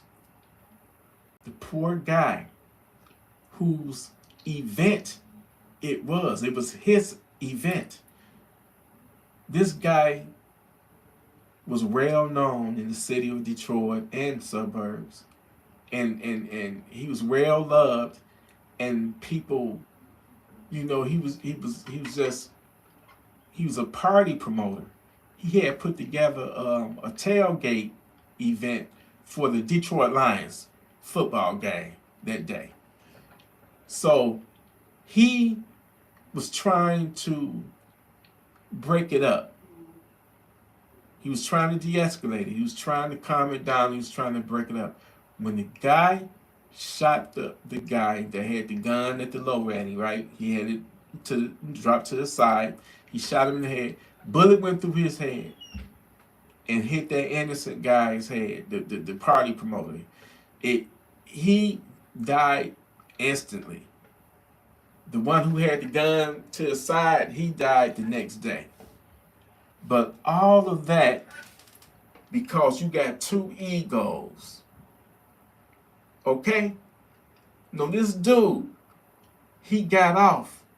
He wasn't charged with no murder or nothing. He wasn't even charged with the murder of the innocent guy that didn't have anything to do with it. The party promoter, it was his event. He was only trying to break it up. Bullet went through the dude's head and struck him in the head and killed him instantly. He wasn't even charged with that. They said that if the other guy, the one that had pulled out the gun and dropped it to the side, they said that if he would have lived, he would have been charged with the innocent guys, unaliving. How fucked up that is. But they said because he produced that gun first, he was the threat. We got stand your ground here in Michigan. That pretty much if you pull your gun and you don't use it, and I have mine on me, I can utilize my gun, shoot you, and guess what? I get off scot-free. I get to claim self-defense because you escalated it by pulling your gun, and at that point I'm in fear of my life. So I'm gonna pull mine and get you. And guess what? You wanna you wanna be a free man. And that's exactly what happened. He had his CPL, and because the other guy was foolish enough to pull out his gun, he got off on self-defense. And his dumbass, what make him an amateur is because obviously he had to have full metal jackets. He did not have hollow points. No way a hollow point would have, went through somebody's head and then go through somebody that's standing in the back of that person's head. No way a hollow point could do that. That had to be full metal jacket. He should have been charged for just recklessness.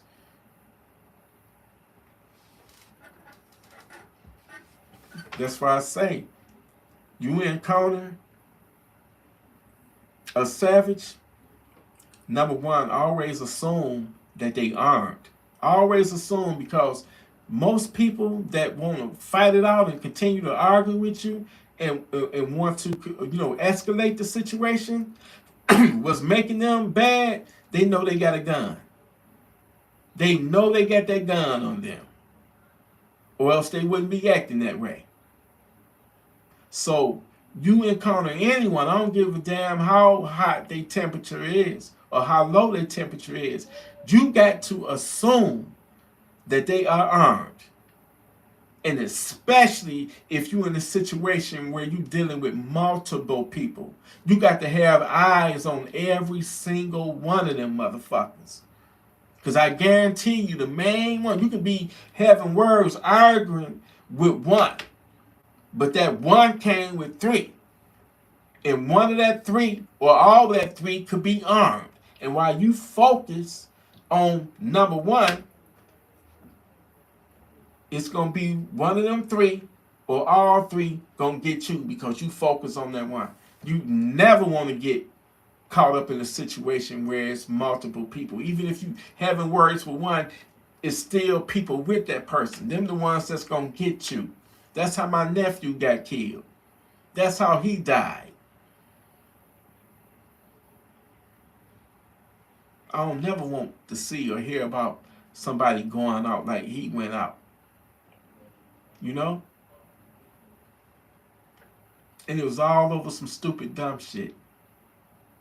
But unfortunately, man, that's every day now. People are dying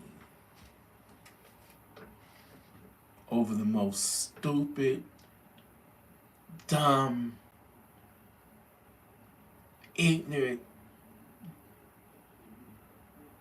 stupidest of it all bullshit.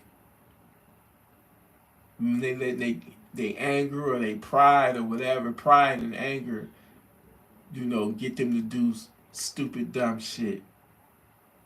It's a lot of shit that go down, and it didn't even have to go left like that. It didn't even have to go left like that. So many people is no longer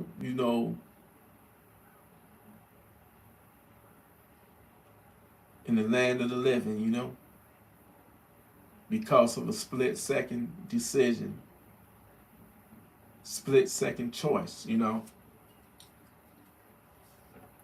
And just like that, they gone. And it just made me think about my nephew, you know, it really do. I think about my nephew every day. Every day. And all I can say is that I wish I would have been there that night, you know. I know that things would have, you know, turned out, you know, different, you know. But unfortunately, I wasn't there, and I didn't even know they was having a party that night. You know, but I just have to live with what happened. Sometimes I wish we had like a time machine, and I could just go back in time, and man, I would just tell all my loved ones that's not here with me no more. I would just tell them how much I love them. Just to, you know, if I can just go back in time. You know, my father was he smoked cigarettes, man. He was a chain smoker. When I think about it now, every time when I watch all the home videos that I shot, Daddy always had that cigarette in his mouth. So, you know, when he got that emphysema, man, to see my father so strong, man, my father, he was the type that he just commanded respect naturally. Just his personality, people just gave him respect because he was just cool, laid back, and he got so much respect. Even the local neighborhood the thieves, and before they would steal from my daddy would have shit, you know, laid out in the yard, whatnot, tools or whatnot or whatever. And before they would steal from my daddy, they would walk up to our door and knock on it, and they would ask my father, could they have it? You know, what he gonna do with it? And we knew that he was the neighborhood thief, but he had that much respect for my dad that he would ask. And I think my father went on and gave it to him. You know, I miss him. So yeah, man, if some way they was able to, you know, manipulate time, and you know, because I saw where they said the United States got some new fucking aircraft, man, them orbs and shit. To come to find out, I think that's our shit. You know what I'm saying? They said they got some new shit. You got to remember, Steph, that's 80s, 70s. And that shit was like the high tech of fucking plane where that radars can't see. So if that was in the 70s and they was flying them in the 80s, come on, man. You know they got some advanced shit now. All that shit ain't really UFOs, even though UFOs exist. Don't get me on that right now. Man, y'all gonna make me tell my true UFO story. Don't, God, man, shit. You gonna, listen. Just know this. I ain't about to talk about my personal UFO story, and I got some of it on video. I got like maybe about like a minute or something of it on video. One day I'm gonna go through my hard drives and I'm gonna find it. Okay? But anyway, I saw this UFO. And can't nobody tell me different. It wasn't just me. It was my son. It was my big brother, rest in peace, Kurt, and my niece, Brianna. Okay? So I spotted it first. And all I'm going to say is that I don't know what this thing was, but I ain't never seen nothing like it, and I ain't seen nothing like it since. Um, Beautiful reddish orange light. I saw it off in the distance. I had just pulled up in the driveway. It was my son and I, and as we got out the car, something caught my attention. And I remember my son was like just brushing it off. He was like, "Oh, Dad, that's just a helicopter." I'm like, "Nah, helicopters make noise. Airplanes make noise. It was just something different." So we made a little talk. And really, I was giving myself a reason to stay out there longer, because at that point, I just saw something reddish, coming towards me slowly. So,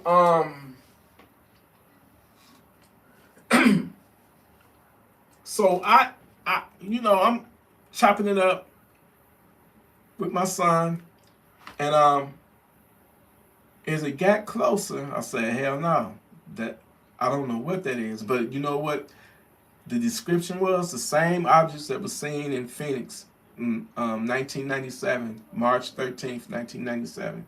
The Phoenix Lights, when they saw those orbs and that boomerang-shaped craft, that actually happened. So it took me back to that, because they said that the lights that were seen that night in Phoenix, they were orange, reddish, like amber orbs, So when I saw this beautiful, first and foremost, I'm gonna say it's one of the most beautiful colors that I've ever seen in my life. I'm talking about this thing. As I close my eyes, I can see it like it's happening right now, and it was a dark red, reddish with a mixture of orange. So it was like reddish, orange, and the color was just so rich and beautiful, man. And the weird thing about this object is that it had it was like radiating, and it had like energy and shit, like little streams of streaks of energy, like moving all over it and shit, and it was like vibrating, or what's the word? It was like flickering, and but the weird thing about it even though it was getting bright, it didn't cast any light like a flashlight or headlights on a car. It illuminates what's around it, right? This thing, it was like an orb, and it was getting bright, but it didn't cast any light. It didn't illuminate anything around it. And at that point, it was treetop level. I'm standing on my sidewalk. Well, my walkway. I'm standing on my walkway. Actually, I was on the sidewalk when I witnessed it. Then you got the street, and then you got the houses across the street. Then you got the in the alley, you got the trees, and it was right there above those trees. So I got a good look. I instantly reached for my phone and realized that my phone was dead, because we had just gotten back home from the hospital. My mom's had a stroke, and I was there visiting my mom, and they said that she basically was, brain dead. So what I did was I would play all her favorite songs to try to stimulate her brain, stimulate her mind. Maybe she can remember it, or maybe she can I just wanted my mom to be comfortable, and to enjoy all her favorite songs, and so I let her listen to it until the battery died. So I'm just thinking, man, that if that phone would have had some life to it, some battery life, I could have got the most up close, like just most beautiful. This thing, it was an object, it was an orb, but it was like imagine a fireball. Imagine, but it's not, you don't see flames on the surface of it. It's like the fire is trapped within. But it's like, it was like little things swimming around the surface of it, and it was beautiful. It was beautiful. And I didn't have no fear in me because I'm just, me and my son, we're looking and our jaws are like dropped. And then all of a sudden, it begins to get brighter. And by me saying like brighter, imagine you got a dimmer switch, right? The dimmer knob in your chandelier in your dining room. You know how you got the dimmer, how you can go from the dimmest to the brightest. Like a dimmer, it's just started getting brighter and brighter. And as I think I remember, I actually, like, it almost sounded like it was making buzzing sounds, like electricity. And then all of a sudden, when it got real bright,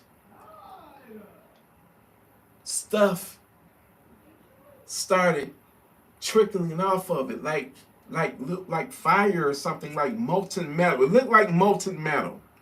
That's what it looked like. It was like molten metal began to drip off of it.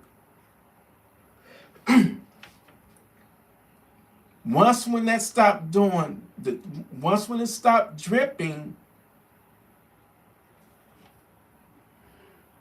we saw one of the most amazing things ever. Right after it stopped dripping that molten metal looking substance, another one floated up from behind the tree. And I remember you had the main one that we saw, and then you had the other one that floated up from behind the tree, and it just went up.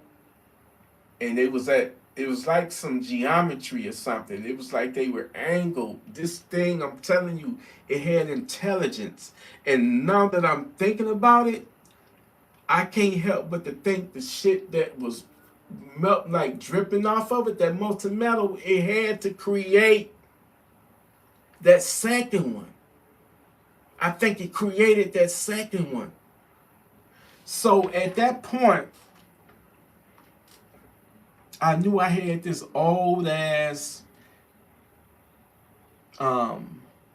JVC EVO camcorder that my girlfriend, my ex-girl, it was my girlfriend at the time.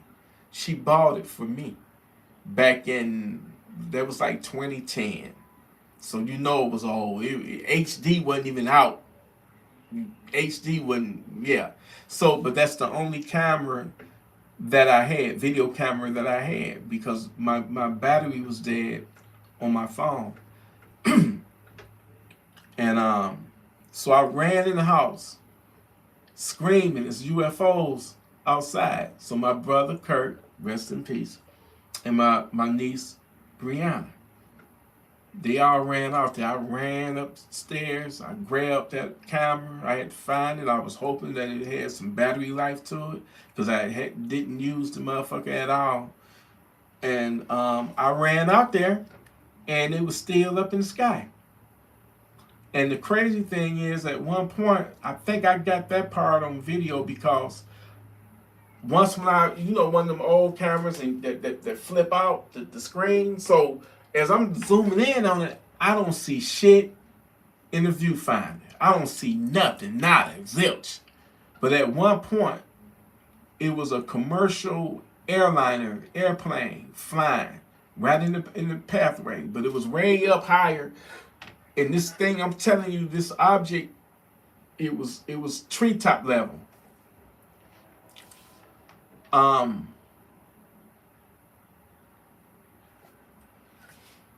this object that I saw when I was videotaping it. I didn't see it through the viewfinder, so I pretty much was like, oh shit, this old ass camcorder, and I just stopped. But anyway, when it flew over it, when the airliner flew over it, they blinked out. Soon as it went past, they came back on. Then you can hear us conversating. We looking at it. You can see it if you look at the video. And I'm gonna play this video one day. I'm gonna release it. You have to look real good. You'll see what look like two dots. The video don't do it justice. Seeing it in real life. They just took off slowly, floating together, and we lost them in a bank of clouds. They went up towards Joy Road, and we lost them in a bank of clouds. But a lot of people be like, well, that probably was a Chinese balloon, a Chinese lantern. Nah, this thing, Chinese lanterns don't float, and they float up. This thing, Chinese lanterns are not a ball of, it look like a lava orb. You know what I'm saying? It wasn't no drone. This thing, I'm telling you what I witnessed. This thing was not an aircraft. When I say aircraft, I'm talking about wings. I'm talking about the tail. I'm talking about engines. No, none of that. Nada. This thing was it was not mechanical. It wasn't. It was some type. If you ask me personally, my opinion,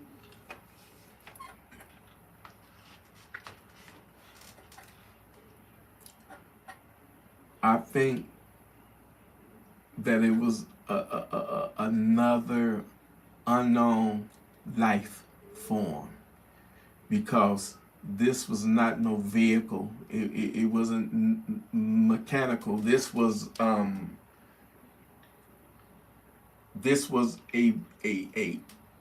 orb, a reddish orange orb, but it looked like it was a fireball, and it was flickering. It had things like swimming around it, like energy, and I don't know. I can't explain it. All I can do is just replay it in my mind over and over. And I knew at that point that I was looking at something that obviously wasn't from this world or from another dimension. It could be from another dimension. But my take on it, this thing was some type of life form, some type of intelligent life form. It could have been an angel. I don't know. But all I know is I saw it, my son saw it, big brother saw it, rest in peace, and my niece saw it. And I got part of it on video. And I'll never forget that as long as I live. And it was one of the most beautiful, like peaceful, substance things you can ever see. And it was like I almost felt like it knew that we were looking at it, like it wanted our attention. And I'm talking about this is like tree top level, a little bit higher than the trees. I'm talking about the big, tall ass trees. And I'll never forget that as long as I live. And I'm gonna do a video on it, I promise you. And I'm gonna play the video. And you got to look real good at it too, because you're gonna see you're gonna see an object like this, and then you're gonna see one like right there, and they just sitting there rock solid. But the first object that I saw was this one right here. And when that shit started dripping from it, the other one just came up, and that's when our jaws just dropped. And I turned around. I said, I gotta get this shit on camera. And I ran in the house, and I'm like, it's UFOs out there. It's UFOs. And it was just sitting right there. I don't know what it was, but my take on it is, it was some type of life form. It had to be some type of intelligent life form. The thing itself was a life form. And I'll go to my grave or to my urn, not knowing what that could have been. I've never seen anything like it before. But anyway, y'all, I love y'all. I'm about to, turn up or either turn down, lay my motherfucking ass down. Made me some homemade pizza earlier, and very, very, very delicious.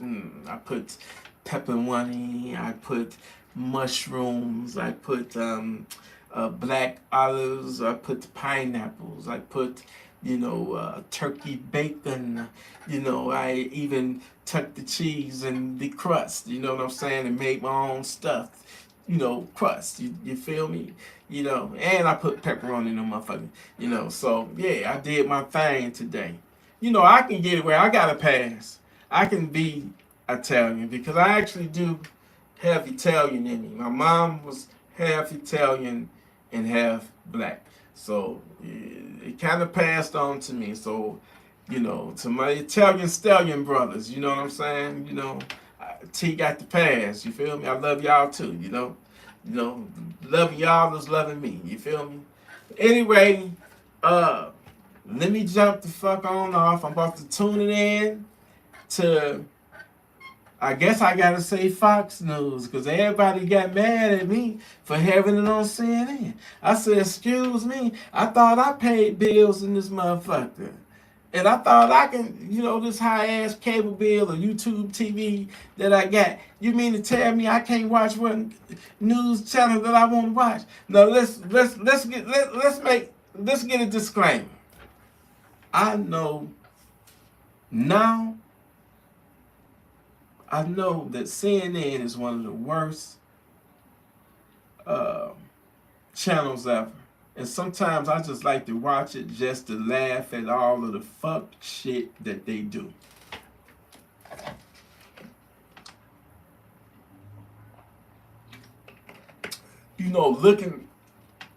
I remember at a point in my life, I didn't know any better. And I would really think that everything a motherfucker that I saw on news, especially CNN, because at one point that was my favorite motherfucking news channel. If I didn't have CNN in my lineup, I don't want it. But that's when I was dumb and in the sunken place and all that shit. I see through their lies and the propaganda and all of the bullshit and promoting all that immoral and nasty, nastier than me. Yeah, nastier than me. Bullshit. You know what I'm saying? So yeah.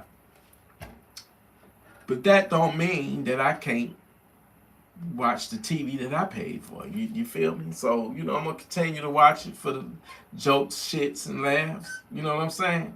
I'm going to continue to watch it, But I know they some left-wing fanatics and they bias as a motherfucker. So yes, I caught on to that. Like I say, sometimes you got to keep your enemies closer than your best friends. So yeah, I'm gonna watch them just to see all of the propaganda bullshit. See, I see through their lies. All right, I see it.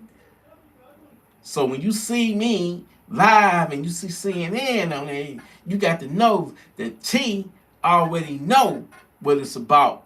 And I'm scoping them out. You know what I'm saying? I already done scoped it out. So you ain't got to be offended. Okay? I think a couple of years ago, somebody got mad at me, so mad at me, they cussed me out.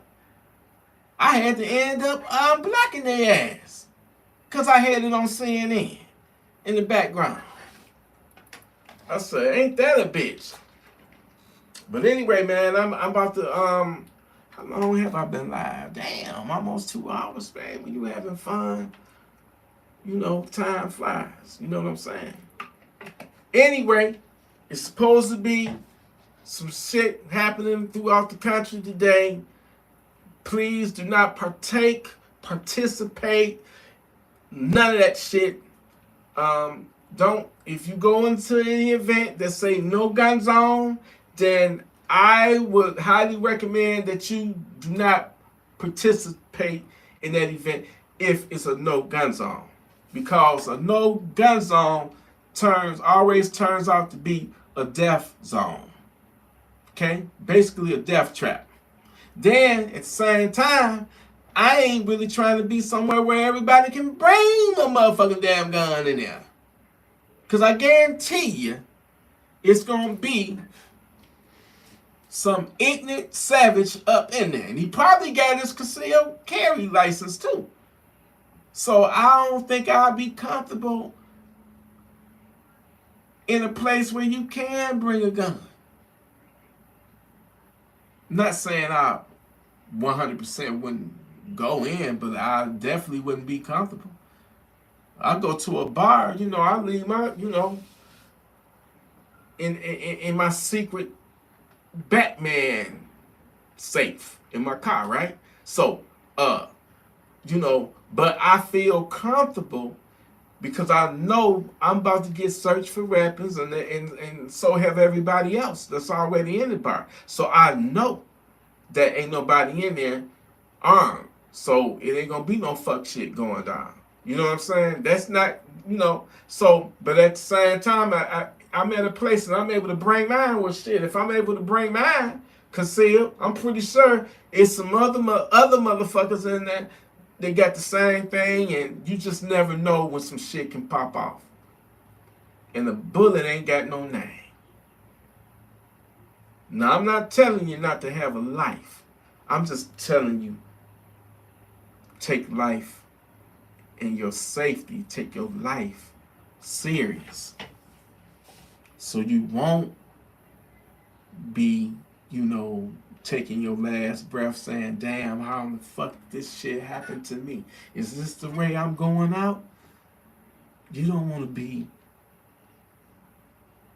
in that, predicament. You don't want to be, nah. But anyway, Gun Freak Nation, I love y'all. Listen, y'all stay armed. My bad, I haven't been reading the comments.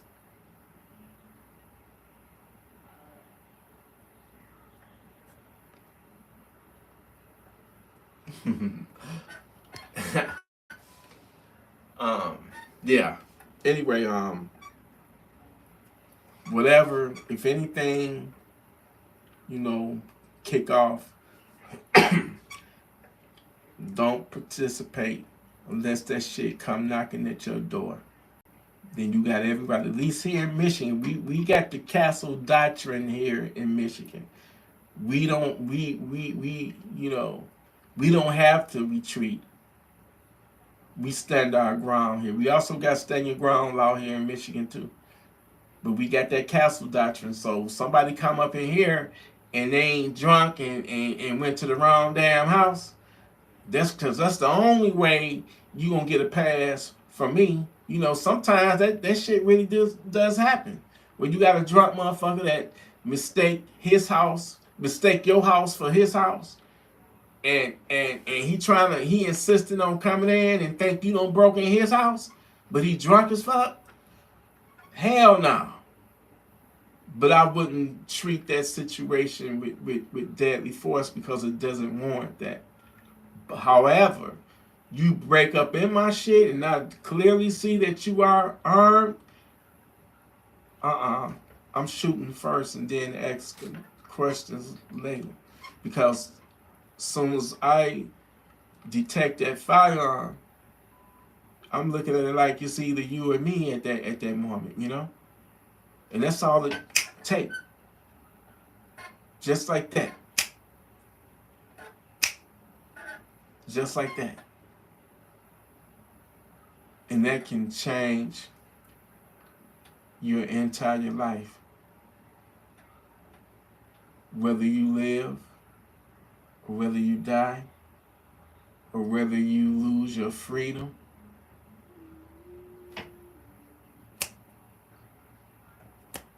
Just like that. in a split second. So I'm not telling nobody to be paranoid. I'm not trying to do no fear mongering. But I'm just saying, you need to be ready. Because when you think it can never happen to you, is when it will happen to you. Trust me. I know a lot of people that say they can never beat Gat. They said they wanted to go out and leave dangerous Detroit because it's a concrete jungle. So they move out in the burbs.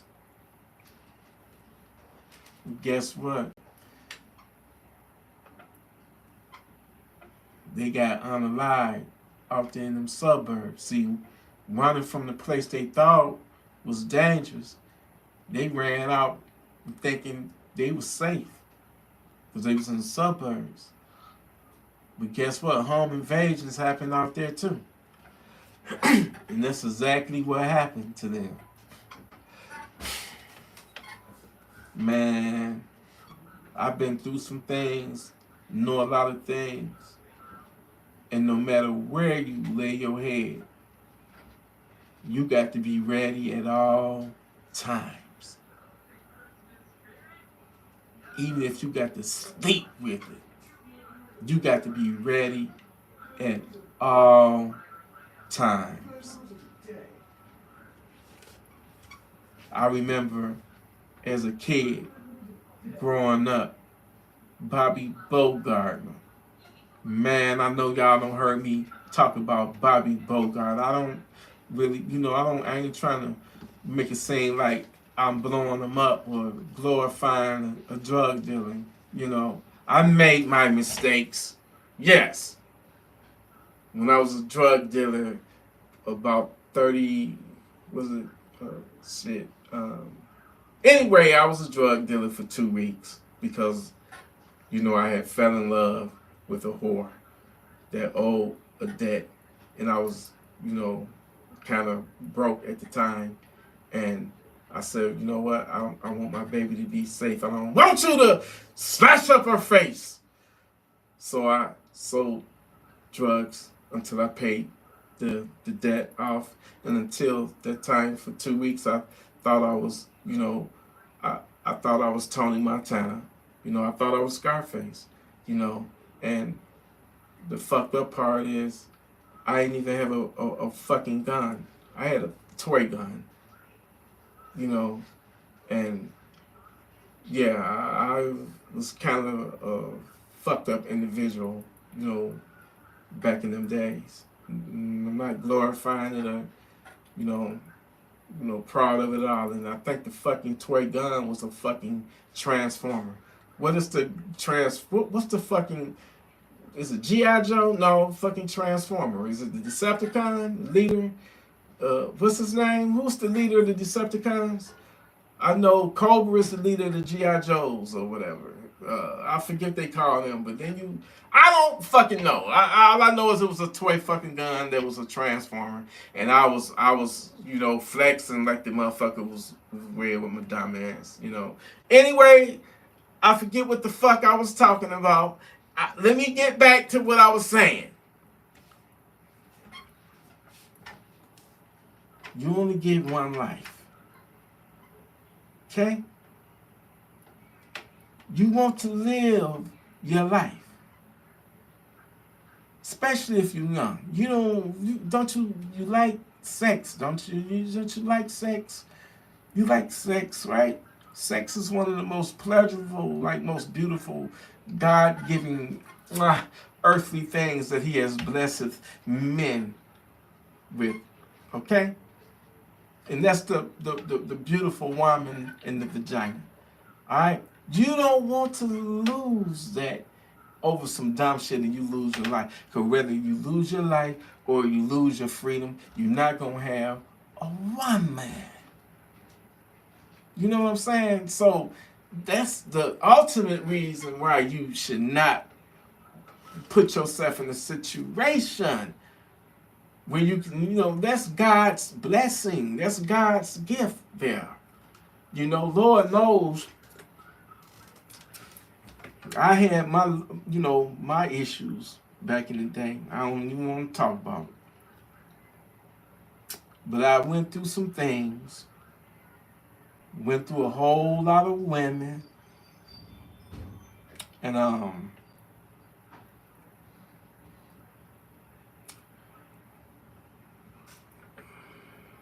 was fucked up back then. I was the type of nigga that would have loved going to a Diddy party. I would have loved. Yeah, I was a freaky motherfucker. I'm not the gay in the gay way. No knock against my gay. We love you too, all the gay gun freak nation members. I know it's some of y'all out there, and y'all ain't care if express that to me. So, no offense, but I'm not that way. But anyway, I've been through some things in my life, and and I said, Lord, I said, please, wash me of my sins, wash me of my ills, cover me, my whole entire body, Lord, cover me in your blood. And the Lord Jesus said, He spoke back to me. He said, yes, I am going to protect you, but you got to protect yourself. Get you the AR-15, the AK-47, and you're going to be all right. Of my life, the sex addiction is real. You know what I'm saying? Anytime when you go through 28 women in 2 weeks, it's a problem. Anytime, I don't even want to go there tonight. All I can say is, praise God. Praise, Jesus for, entering, my heart. You know what I'm saying? The only way you're going to be able to make it into heaven, you have to love everybody, even your enemy. But at the same time, if that enemy come against you and try to take your life, then you send that enemy to Funky Town. And the Lord Jesus will understand. Okay? Because He also gave us wisdom. He said, sell your cloak and buy yourself a shotgun. Okay? So you got to do what you got to do to protect yourself, because if you don't have a gun, you could be surrounded by 1,000,000 Bibles. And all that savage is going to do when you break up in your house and you trying to hide behind your 1,000,000 Bibles, all he going to do is laugh at you. That's the devil laughing at you, because he knows that he got you right where he wants you. Helpless. Not having a gun makes you helpless. Not having a gun makes you a bitch. You need to get armed. Don't you want to be a responsible human being and fight back against those dirty, demonic, stank, funk, fucking savages? You got to have it in you. It's righteous of you. Who in their right mind in these days, in these times, not armed and ready? Tell me, who in their right mind? You have to be insane unless you get off on that type of shit. The Diddyism. If you got a little Diddy in you, then, hey man, good luck. Okay? Good luck. So you always, no matter what, even if you're in the middle of getting ready to bust a nut, if you hear something, if you see something, if you smell something, because most definitely when them savages come, you're going to smell them. You're going to smell their asses. You'll smell them before you see them. But thank God for that fucking gunpowder smoke. Because after you smoke his funky ass and send him to Funky Town, that gunpowder is gonna do your nose a fucking favor. You feel me? So you got to fucking be ready at all times. Even if you're on the toilet taking a shit. So what, you shitty? You can always wipe your ass later. Better you do it than the damn morgue cleaning your body. Because you was too worried about having a shitty ass while you fighting a funky ass savage. That's a fucked up, functified, shitty ass situation, ain't it? Well, guess what, goddammit? It happens. And it's going to continue to happen. And this is why you need to exercise your 2A rights and arm up. Hell, even if you got a felony or something, I'm not advocating breaking no law. But like I said earlier, I'd rather be tried by 12 than to be carried by 6. So you got to do what you got to do to preserve this thing called precious life. You only get one. Don't let that devil get you. Don't let that savage get you. Don't let nobody shame you or don't give a fuck about other people's opinions. Anybody that ain't for you protecting your life and your loved ones, they ain't for you. And you don't need to fuck with them. That person ain't you. Anybody that want to disarm you, they not for you. That's why I didn't care for good old Joe Biden. But right off the whip, he didn't like us gun owners and, don't like AR-15s and, it was all bullshit, Anyway, y'all, I just meant to tap in for like 10 minutes. It's been damn near almost 2 hours. I love you. I want y'all to be safe. Hopefully it's just all talk about some shit, going on across, violence across the entire country. Hopefully it's just all talk. But, if not, we ready. And I know y'all ready. So whatever that happens, we gonna be good regardless. Because if it comes to our doorstep, we gonna handle it. We ready for, hey, I love you. Salute. Gun Free Nation. Appreciate you. And I love you. And I promise you I'm gonna do these lives more. And I love every single one of y'all. And I appreciate every single one of you. God is so good. Like I done gave my life to God. But I'ma still cuss. I'ma still say pussy hair. Because my God, my Most High, He not gonna judge me on some bullshit like that. He know my heart. We all are frail humans with our own unique weaknesses and addictions and so we nobody is perfect. Everybody got a flaw, right? So just be yourself. Don't worry about what others may think of you. Their opinion. You got to live your life. At the end of the day, when you dead and gone, they ain't jumping in that casket with you. They ain't jumping in that urn with you. We came into this life alone and we gonna leave it alone.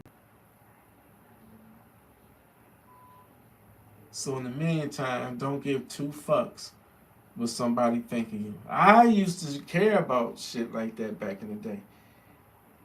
And I paid for that shit. Went through some bad shit. Bad phase of my life. being insecure and caring about what other motherfuckers think, man. I was weak-minded then. Right now, I don't give a fuck. I don't give two fucks. You got to live your life. And I don't even mean it to sound selfish, but you got to, your happiness got to come first, too. Ain't nothing wrong with making somebody else happy, but your happiness got to come first. Don't never put yourself in a situation where you always got to put somebody else happiness first. Nah, you got to put yours first. You got to. Anyway, Gun Free Nation, I love you. I swear I do. And you know it's true. And I was about to say that, ooh, ooh, ooh, and I love you. You got to check that Milli Vanilli movie out. I'm hearing all this shit about Timbaland gonna do the AI. Timbaland, the new AI gonna take over. We ain't gonna need no beat makers no more, no producers no more, and all that because it's all AI. Man, it's getting a lot of attention because Timbaland backing it up. He don't partner with a company that do that. But the reason why I bring that up, because it's supposed to be an artist that Timbaland signed to his record label. It is not a real artist. She AI, artificial intelligence. But that ain't nothing new. That's nothing new. When people was like, well, how sign it and it's not a real person? It's artificial intelligence. That's the new. That's the future right there. But it ain't nothing new, because basically Milli Vanilli was the same thing. They wasn't artificial intelligence, but they were a look.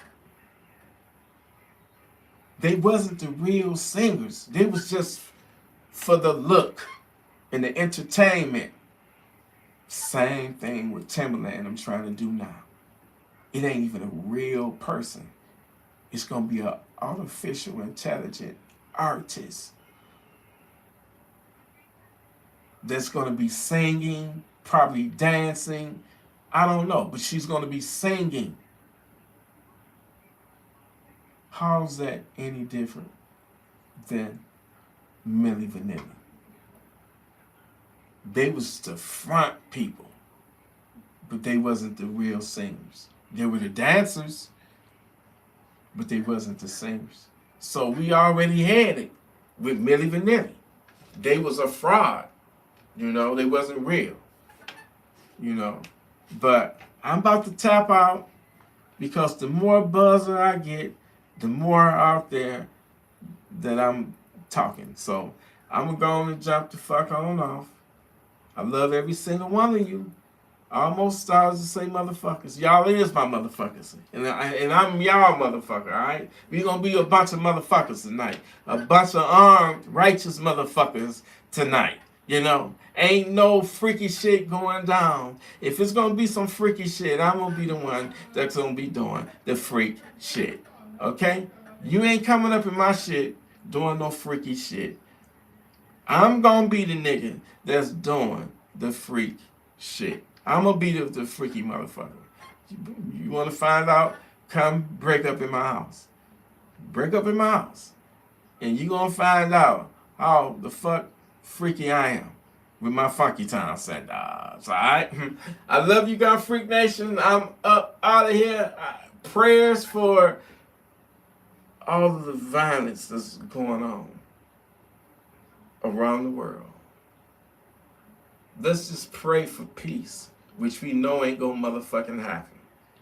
But, maybe with the strength of prayer, my Lord Jesus, listen, with the prayer, sometimes prayer will work. Amen. Can I get an amen, y'all? So, let's just pray for love, peace, and understanding. That's all we need. love, peace, and understanding. If we had that, man, we would have a beautiful world. It would be heaven on earth. But even then, we gonna still have our pedos, our pedophiles. We still gonna have our serial killers because some people mind. We also gonna still have our rapists. Because the way certain people, and it can be any race, evil and wickedness doesn't have a color assigned to it. Every color, it's in every color, in every race. Remember that.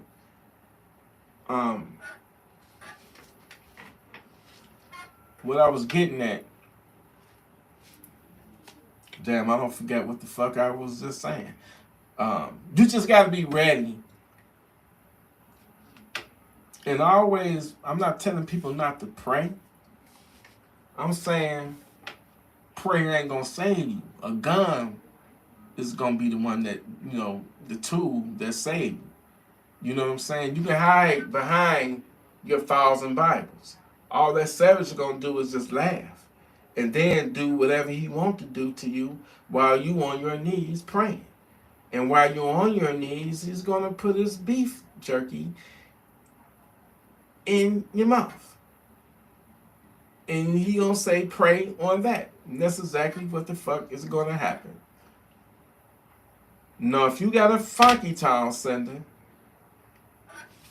it could be a whole different movie.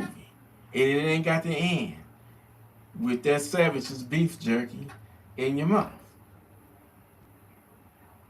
In this movie, you actually got a fighting chance. You know the layout of your crib better than a funky ass savage, right? You can lay in rape and create that death funnel. He walked down that motherfucking hallway, I'm gonna light his ass up. He come through this door, I'm gonna light his ass up. I don't have kids in my home, so I don't have to go and try to clear different areas and rooms, right? I can just lay and rape. I can even warn the motherfucker. You come through this door, I'm gonna light you up. I'm gonna send you to funky town. You have to be ready at all times. Bobby Bogart was a drug dealer. He seemed cool. I was a kid when he got murdered. But I remember him being flashy. But I remember him being cool. And one thing I remember, man, his girlfriend, man, Bobby Bogart had the finest, sexiest woman you can never, man, I'm telling you, I had to be maybe 11 or 12. And she made my beef jerky hard, okay? I mean, long, beautiful, black hair, big, round, fat, bubble ass, big old titty. You know, I'm a titty man. You know, I love titties. I don't know why. I love titties. Okay, I love titties. But anyway, big ass titties, big ass. Just looking at her, my dick would get hard. No lie, no cap, no cap. Dick would get hard. Beautiful. But anyway, man, Bobby Bogart, some kind of way, man, they got in there. I think he knew his killers. I think he was set up. I think Bobby Bogart was set up. But what they did to that man, they robbed him, pistol whipped him, took him and his woman into the basement where they proceeded to beat them, torture them. And what they did to his woman, that man had to watch the fucking savages have a way with his woman, and she was fine. They robbed him, and then they unalived him. And I was, I was shocked.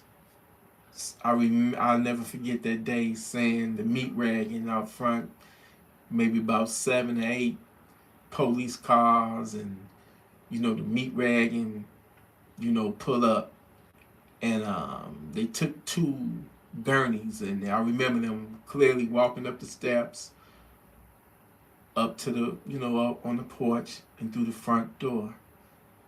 And I remember them bringing out, 2 bodies and loading them up in the meat wagon.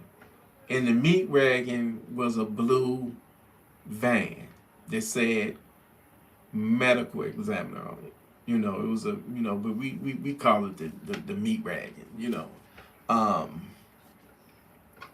But yeah, that was like one of the first murders that really, that was like, Bobby Bogart stayed, like 2 doors down. You had 1 house in between. Nope, it was 2 houses. It was 2 houses. Yep, it was the 3rd house next to our house. So that hit home, literally. And then right at the corner, on my same block, Shorty, which was my, he was a family friend. He was cool with my parents. Little Shorty. He got unalived. Matter of fact, he got decapitated.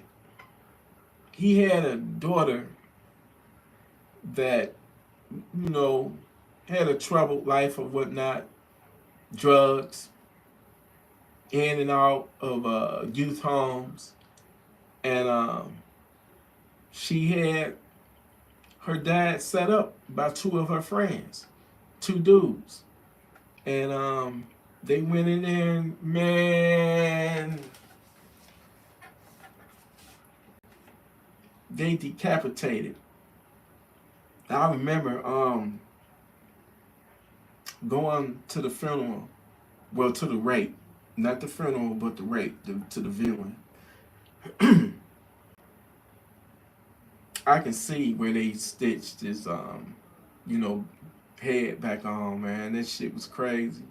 And then I remember looking at his hands, and I remember seeing the deep gashes and stuff, like the defensive wounds where he was trying to, fight back and shit, block the, the way people can go out. And for me to know about that and see that, and I knew this guy, I would like almost see this guy like every other day. He was cool with my parents, my family, and to see him, to bring his head out in a blue bio bag, man. I didn't even realize it's just how I grew up though, with death all around me. And I didn't even know, I was just a kid. I didn't even know it was that bad. But it was really, really bad. The area I came from, Finkel, Freeland, right off of Finkel. My block was Midland and Keeler. That was my side block. My two side blocks was Midland and Keeler. But I lived on Freeland, and I was 1 block off of Finkel. When you got that Sam's liquor store, And that Coney Island used to be there. And over the years, probably about 50 or 60 people have been unalive at that damn Coney Island. And I remember at one point it was like 7 people got shot up in there. I remember in 1986 when it was a dude walking in front of Sam's liquor store, and a dude jumped out on him. 357, man. No, this is like the type of gun Rick Grimes had in The Walking Dead. He was a big motherfucker, nickel plated. Never forget it. Jumped out on him, hit him right in the head, kept running. The car he jumped out of pulled up in the Coney Island parking lot. He jumped in, car sped off. Everybody around the body, people were so cold.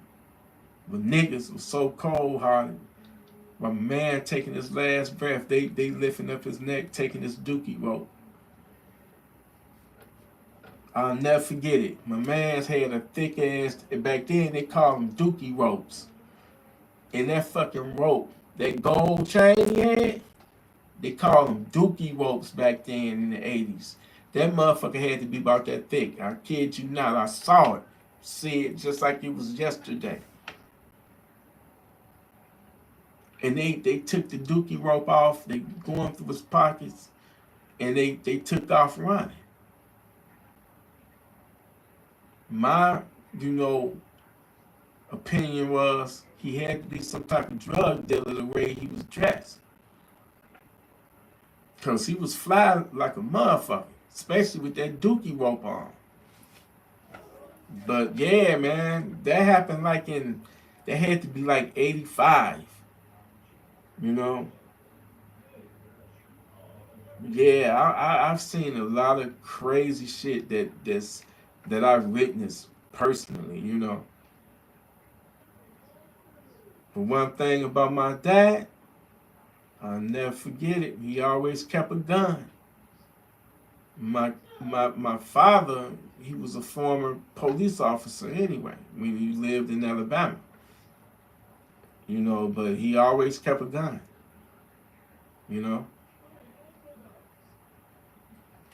Anyway, Gun Freak Nation, I'm about to jump off. I love you. Appreciate you, you hear me? It's all good, nephew. Love you too, you hear me? I love y'all. If anything go down tomorrow, hey, we ready. You hear me? We are ready. And I know you ready too. Gun Free Nation, listen, y'all stay armed, stay responsible with your firearms, stay righteous. Send that savage. Send that savage to Funky Town, you feel me? Ain't nobody bad like you. Cause we're what? Cool. I'm gonna play that. The time the song Prince wrote. The time was really Prince's personal like project, like puppet. When I say he was the puppet master. Even that Morris Day character, that Morris Day be playing, that was Prince's alter ego. Prince told Morris to act that way. All the music, all the songs the hits they had, all that shit was written by Prince. He was a control freak, and I miss that genius. And I'm about to listen to me some Prince, but I can't do it on this channel. No. I don't need that strength. But I love you. I know y'all hear my son on the fucking video game, but I love you. I appreciate you. And I adore you. Gun Free Nation, salute. I might come back live later on in this bitch. I don't know. I love you though. Appreciate you. I love you.